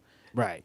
And we didn't really get it. The only thing we got, like I said, was the Blackpool Combat Club and the Elite stuff, and we got the announcement for Blood and Guts. And that stuff was good. I kind of feel like that should have ended the show instead, because that was, it is the hotter angle. That is the big announcement. There was a lot of stuff about this Dynamite that I just was not into. But I think that there were good things, like Ruby getting a chance to cut a promo. I thought her promo was great. I think continuing to build towards the Owens matches was good. Mox and Ishii was heat, but there's a lot I didn't like about it. Yeah. The Cole MJF stuff backstage was good as well. I'm not sure how I feel about this blind tag tournament. I'm still trying to give it a chance. Boy, did I howl at my screen when I saw Keith and Swerve together again as a tag team.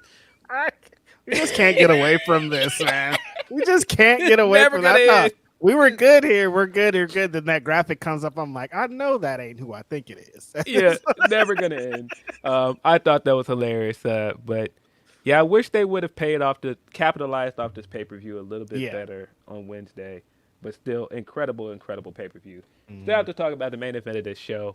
The dream match, the selling point for this pay-per-view, the first match that was announced. Bryan versus Okada. Both of these guys came out looking like massive stars. We got Okada Bucks reigning over Toronto. And then, of course, we got Final Countdown. Unreal. What a moment. Unreal. Again, even if you think this match was disappointing, to get that moment to end this show was the perfect way I feel to end this show. Beautiful. Getting the reaction that it did. I say all the time, AEW fans are different, man. They're not they're just different. I don't want to compare them to any other big company, but they're smarky fans. They're fans that know like the references, and to have that crowd pop the way it did for Final Countdown, to get them singing along to the words and everything. Just amazing moment, man. Just incredible. It's just like when Punk came out to the AFI song at Revolution, and there's a bunch of people being like, "What the fuck is this?" Blah, blah, blah. But in the crowd and a bunch of people online, they know why this song is happening. They know what the gear represents. They know what this is. Same thing with Final Countdown. There are a bunch of people being like, "This song's stupid. Why do they care about that?" But hella people in the AEW crowd know why this is so important. Know why Bryan coming out to this with this match with Okada is so important and what it represents. I was going ham. That was like a moment that there's moments that you never thought you'd get. You could think back of first about Bryan leaving Ring of Honor and being like, when Bryan signed with WWE, it was at a time when it was a different time. And I was a huge Bryan Danielson fan. He was my number one favorite wrestler in the world. And I was like, he'll be back. Like, cause he's not going to last in WWE. They don't like guys like him. He gets over in WWE, blah, blah, blah. Then he fucking retires. So there was all this thing of like, maybe he'll never come back. So for him do all this thing he's done in AEW. And then to have this entrance, that shit, they could have just did the entrance and stopped the show, and I would have been like, bravo, you guys, great job.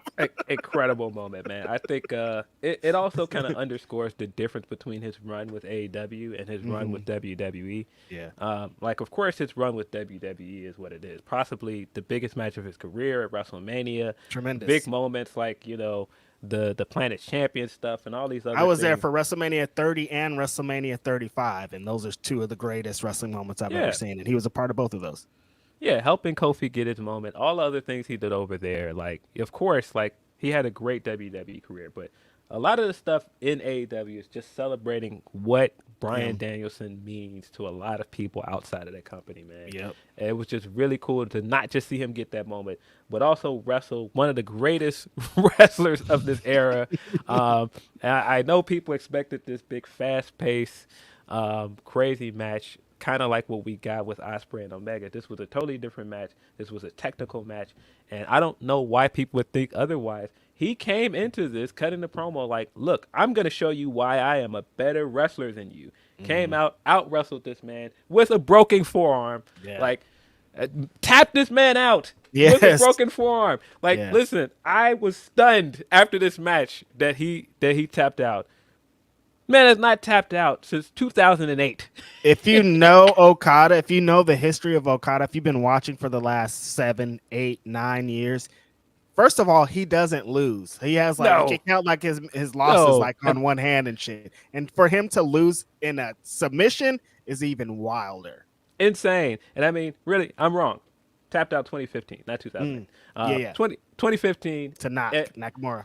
Yeah, just to show you the time that's passed, Nakamura's been, it feels like, over there at WWE for like 10 years. So, this was insane. I saw the talk. I saw people saying this was kind of disappointing. I did not feel disappointed by this match. It did feel like it didn't quite hit that second gear, but now we know it's because of the injury. Yeah. Because that's kind of the thing with Okada matches. Okada matches start slow, and then it hits like that second beat of like all the sequences where you're countering all of the Rainmakers and all this other stuff. Like, imagine if you stopped Okada and Kenny 35 minutes in, you'd be like, well, that wasn't anything. After 35 minutes is when this shit starts to go crazy. Yeah, but I thought that this still had some incredible moments. the psycho knees that this guy hit at several points were crazy. Him kicking out of the Rainmaker again, making Kazuchika Okada tap on American soil. Crazy way to end the night. I definitely think we will get a rematch at some point. Would not be surprised if it's in the Tokyo It's Dome. got to be in Japan. I was a big fan of this match, big fan of this show. As a New Japan fan, it's hard for me to not say that this was the best show of the year. I mean, not just New Japan guys, just like seeing Bryan on this card with New Japan guys, seeing Punk wrestle Kojima, like, yeah, this was show of the year for me.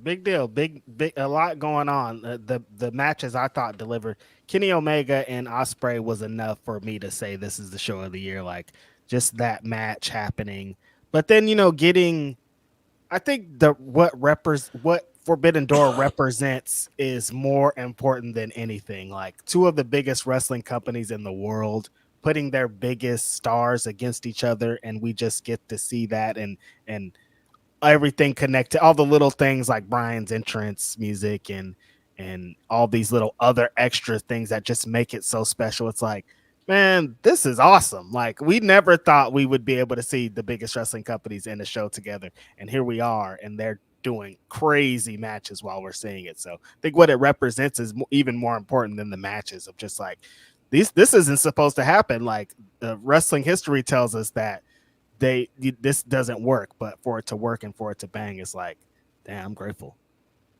Yeah, for sure. I don't know if we have any super chats left. We got. Oh yeah, no, we do have super chats in there.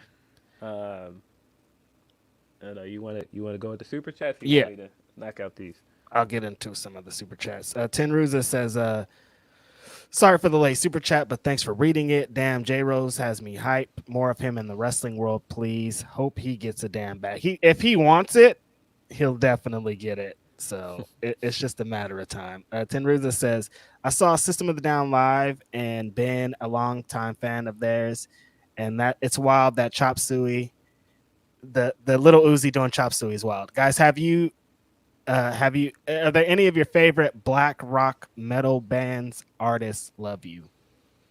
Yeah, when you think of black bands, like Living Color, of course, is at the top of the list. I mean, yeah, Vivid, I feel like is a very, very underrated album. It's crazy to say Vivid is an underrated album, like in terms of like the influence and everything, but I still think it's kind of underrated. Of course, Bad Brains, like black punk rock band. Yeah, I'm trying to think. I'm like, I don't know. The game, we need more. There should be more. I should have like a list of 25 different black rock bands, but there ain't enough. FKAKTS, formerly known as KTS, says, "What's up, fellas? Y'all might not like the Uzi record, but Philly loves Uzi. Him doing that song with Nakamura at WrestleMania, and Philly would go crazy. Yes, he is from Philadelphia, and they do love Lil Uzi a lot out there." I did see Nakamura tweet it and gave him the nod of approval. So would not be surprised if we do see him walk Nakamura down. And then remember, we just said there was a viral clip of Uzi hitting a tope con hilo into the crowd. So, I mean, single blue note, the Panda says, what? No listing of the Lonely Island of that list? He clowning. Of course, the Lonely Island ain't gonna be in here. Come on. Van Twinblade says, Migos over BC Boys? That's anti-Semitic. Look, Van Twinblade said that. I didn't say that. That's crazy. Jake Salazar said, Cody loses to Dom. Nah, man, story is done. Story's wrapped up. I don't know what kind of story they telling with Dom. Like, part of the roadblock is going to be, part of your adversity, Cody, is going to be you losing to Dominic Mysterio. That's the kind of adversity y'all was talking about? Send me home. Jake Salazar says, nah, I'm like granddad on Boondocks.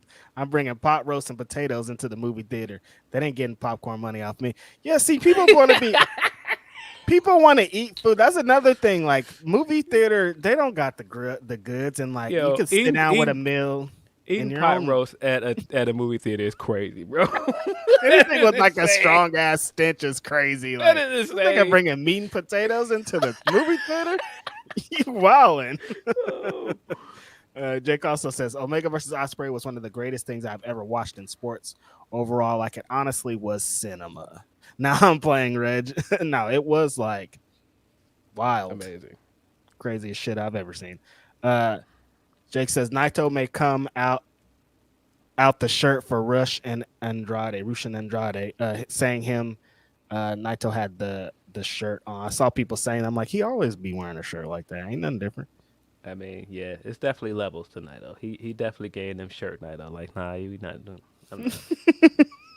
That's another thing that people have to factor in when you're talking about New Japan and Okada and the Bryan Danielson match.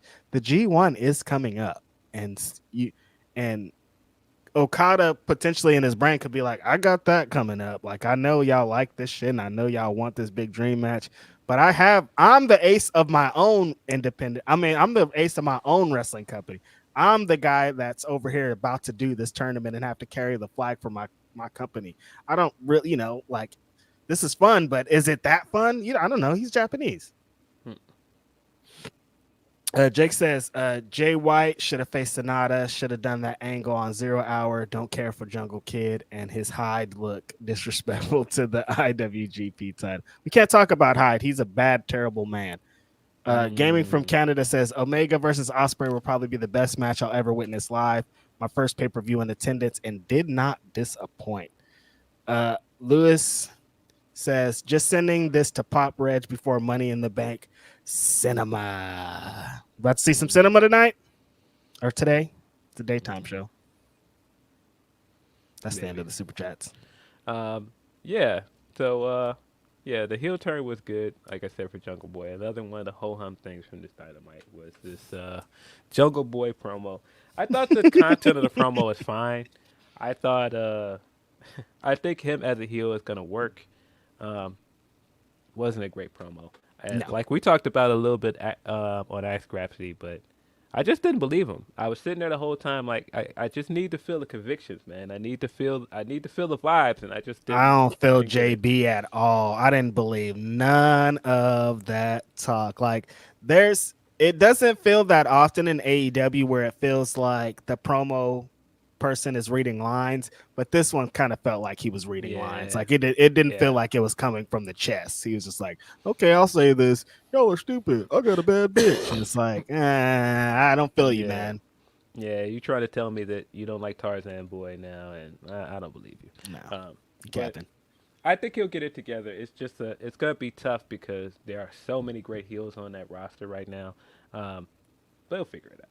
Yeah, I think that's the craziest thing. It's like not only are they heel heavy, but the heels that they have are so good. Like it's not just like there's a bunch of heels, but it's like the heels they got. When you got to talk with Jay White and CM Punk and Christian, like no, I can't believe you and MJF like the world champ. Like I can't believe you if those guys are also talking. You can't like what are you gonna bring that's better than what they said?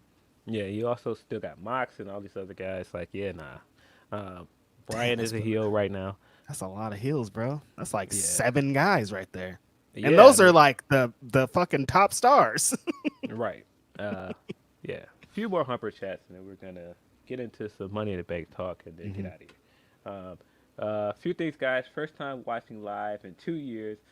Phil, thanks for answering my DM about Stardom. Means a lot. Lastly, that Omega Ospreay match was the best match I've seen live. Totally worth going live. Look, we're jealous of all of y'all that were there live. Okay, I'm hating. From Jake Salazar, this guy, man. This guy. Jake Salazar says Paul Levesque is a pussy. He sold all. Why, Jake? He sold all these rehires a false bill of goods. He always just gonna fall in line. Listen to Daddy Vince. Wrestlers will never stand up because they are good little company people. Vince gotta be stopped. This is Jake Salazar. We're gonna need a Jake Salazar drop at this part. Drop. That was Jake. Every time this guy pops up on the Humper Chat side, I'm like, oh no. Yeah, anytime he moves from the Super Chats to the Humper Chats, you know he about to be wilding. This guy, man. Look, I cannot endorse any of this, Jake, but you get your shit off, bro. Jake said that, not us. Nelson Munt says, Yuta Tsuji exposed Sonata at Dominion. there was a reason no one was fantasy booking Sonata for Forbidden Door because Tsuji showed he was the superstar in that match. Listen, Tsuji's bubbling up, man. They just announced that he and Ren Narita and Shota Umino are officially the three musketeers of this era, which is huge. And I do think that it's crazy that after as long as Sonata was with LHA, for him to leave and go and join Five Guys, and Five Guys ain't hitting like that. But the second you add a new member to LIJ and he's popping, like, it's looking wild in these streets for Sonata, man. Because Tsuji definitely already has a fan base. And if I was Sonata, I'd be like, I want to be a Three Musketeer. What the fuck? Put me on that list. Yeah, so I won't say that jig is up for Sonata, but I do think it's tough. I think trying to make him like this clean cut Inoki guy in this era hasn't really worked. But the wrestling has been good, and I do think I'm glad that he finally got his moment. I'm glad that he finally got that big win over Okada. But yeah, that is all of our Humper chats. So I suppose we need to get into this Money in the Bank card and get out of here because the pay-per-view is going to start in a few minutes. Oh, yeah, and I got to cover it. I'm on the you guys, I'm on the post show of Fightful Money in the Bank with Denise. Going to be lit. So yeah. Okay, so not a long card. Of course, we got the men's Money in the Bank ladder match, which will have Ricochet, Shinsuke Nakamura, LA Knight, Santos Escobar, Butch, Damian Priest, and Logan Paul. I think this should be a good match. It looked like a wide open field until somebody jumped in. I think Logan Paul is winning this match. That pop for LA Knight last night was crazy. This guy continues to be inexplicably over, but I still think he's going to lose. I think that's Logan Paul will win. The people are saying that, and I agree. There was a huge pop, but listen, during LA Knight's match, who's getting heat during that match? The crowd is chanting, "Fuck you, Logan," and all this stuff at Logan Paul, who isn't in the match. Heat works in the other way too. When you're like, this guy's really over. You could be really over too if people don't like you. Yes. Remember it. And I think that's why the whole purpose he's in this match is to get heat. I do think he's going to win. I do think people that want an LA Knight are going to boo this man. And I think that's the reaction that they're looking for. Exactly. So, yeah, Logan Paul will win this match, in my opinion. I would be really surprised if if I'm wrong on this. I do think he's winning. That's sick. Women's match, Selena Vega versus Becky Lynch versus Zoe Stark versus Bayley versus Io Sky versus WWE Hall of Famer Trish Stratus. Yeah, this one is a little bit more wide open than the men's, in my opinion. Totally. I think that there is a really good chance that with the story that they're building, with all the adversity that Becky is coming in this match, you've got 4 people in this match that hate Becky Lynch and the Damage Control and Trish and Zoe Stark. So odds are very much stacked against Becky Lynch. I think that's a good story for her to possibly win her first Money in the Bank briefcase. They like accolades. Yeah, I still think that Io is probably the favorite to win this match. I still think the story kind of leads to Io and her breaking up with Damage Control. So I'm thinking Io is going to win. But I'm hoping Io, because Io and Asuka is just that just sounds really good to me. But I'm like, hearing you say that this will be Becky Lynch's first briefcase, it's like and the deck stacked against her, like all signs point to Becky kind of pulling out this victory. But just like you said, I think it should be Io. Yeah. I think that's kind of why I feel like Becky is gonna lose. It's because I think they're kind of trying to lead us in that direction. Also, her cutting that promo and having a backstage segment with Rhea as well. It just kind of makes me feel like they're trying to lead us in that direction, but that's not what they're actually gonna do. Right. And I also think that it would be kind of crazy to have 2 heels win because, again, I do think Logan Paul is win. That would be crazy. And both women's champions are heels. You kind of need a baby face to win this briefcase. So Correct. I think it will be Io Sky. I mean, Becky is also a baby face as well. But, I mean, again, it could go either way. I can see Zoe winning and Trish using this to, like, manipulate Zoe. I think there's kind of like the Christian and Luchasaurus thing. Yeah, I mean, there's a lot of good ways they can go with this. But we also have Dom versus Cody Rhodes. As much as we just talked about it, I would not be surprised if Dom wins this match and it sets up the SummerSlam match with Brock. But I do think Cody's gonna win. I could be wrong. Hope If that I'm Brock not is wrong. if Brock Lesnar is there, then Cody's going down. But because I can't see him beating Dom and then I mean I guess he could beat him and then Brock can attack him after the match, but I just see him attacking him during the match. So I really could see Dominic Mysterio winning this match, which sounds insane. Yeah, I could see it too. But my prediction as of now is that Cody will win. Cody. Seth freaking Rollins will defend his World Heavyweight Championship against Finn Balor. Mm-hmm. I do think that our guy is coming home with that belt. I see people that are like, they kind of want Finn to win. Sorry to disappoint you. Finn Balor is not winning this belt. Seth Rollins will be coming home with the belt. Yeah, I think just because of the run that Finn's been on and how great he's been as a heel these last couple weeks and last couple months, people are like, we just won it. But like, no. Seth Rollins is not going to hold the championship for as long as Roman reigns for 4 or 5 years and shit, but he is going to get a little bit more of a run, I feel, with it to start it off. We also have people in our chat that are saying live that Money in the Bank match will kick off the show, which makes me feel even more like Logan Paul is going to win. Mm-hmm. We got also Ronda Rousey, Shayna Baszler versus Liv Morgan and Raquel for the WWE Women's Tag Titles.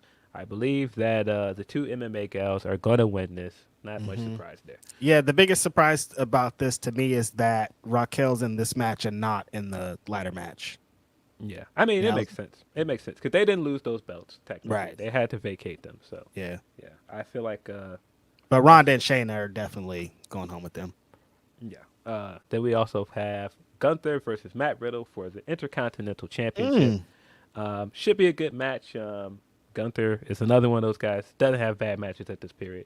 Like all of his tag matches have even been fire at this point. Guys killing it. Really surprised we did not get Sammy and KO sighting on this card. They had a tag match yesterday. But I think this match will be good. I think Gunther is going to retain. Yeah. Gunther's winning this. And then lastly, we've got Civil War, because they have to hype this thing up as much as possible. Bloodline Civil War with the remaining member of Bloodline, Roman Reigns, Solo Sikoa, versus the Usos. I'm very interested to see who's going to win this match. Part of me thinks that it would be kind of interesting for them to hand Roman his first loss here in a tag match, but I also think it would kind of take away from the prestige of the first guy that beats him for that belt. Yeah.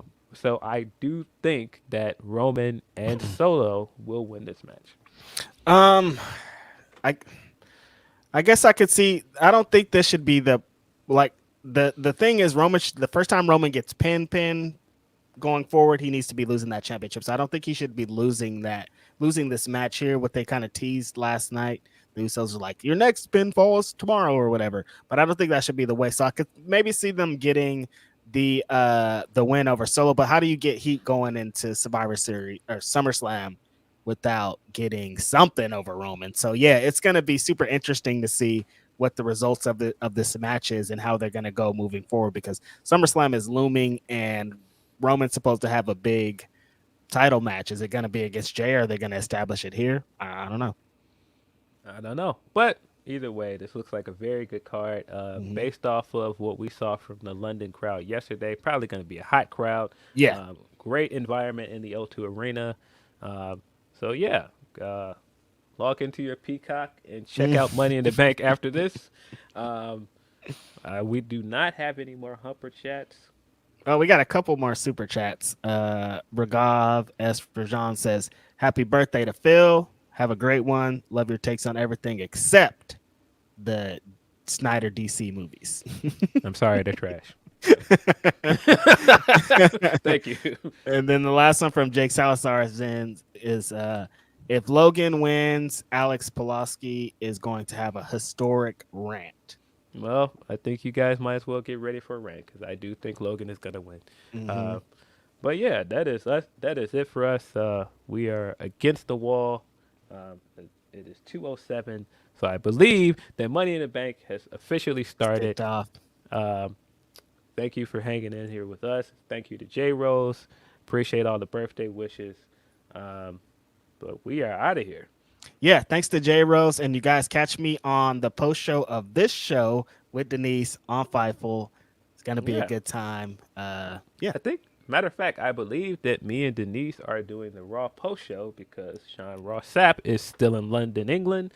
So you will see me on the post show with the Denise third member of Grapsody now, Denise Salcedo. Shout out to our homie. Yeah, Denise saying that she didn't know what a Prince Albert was on Twitter yesterday was insane to me. How did you not know that? How did you not know that was a reference for this gimmick? She's sheltered. That's our friend. That's Denise being Denise.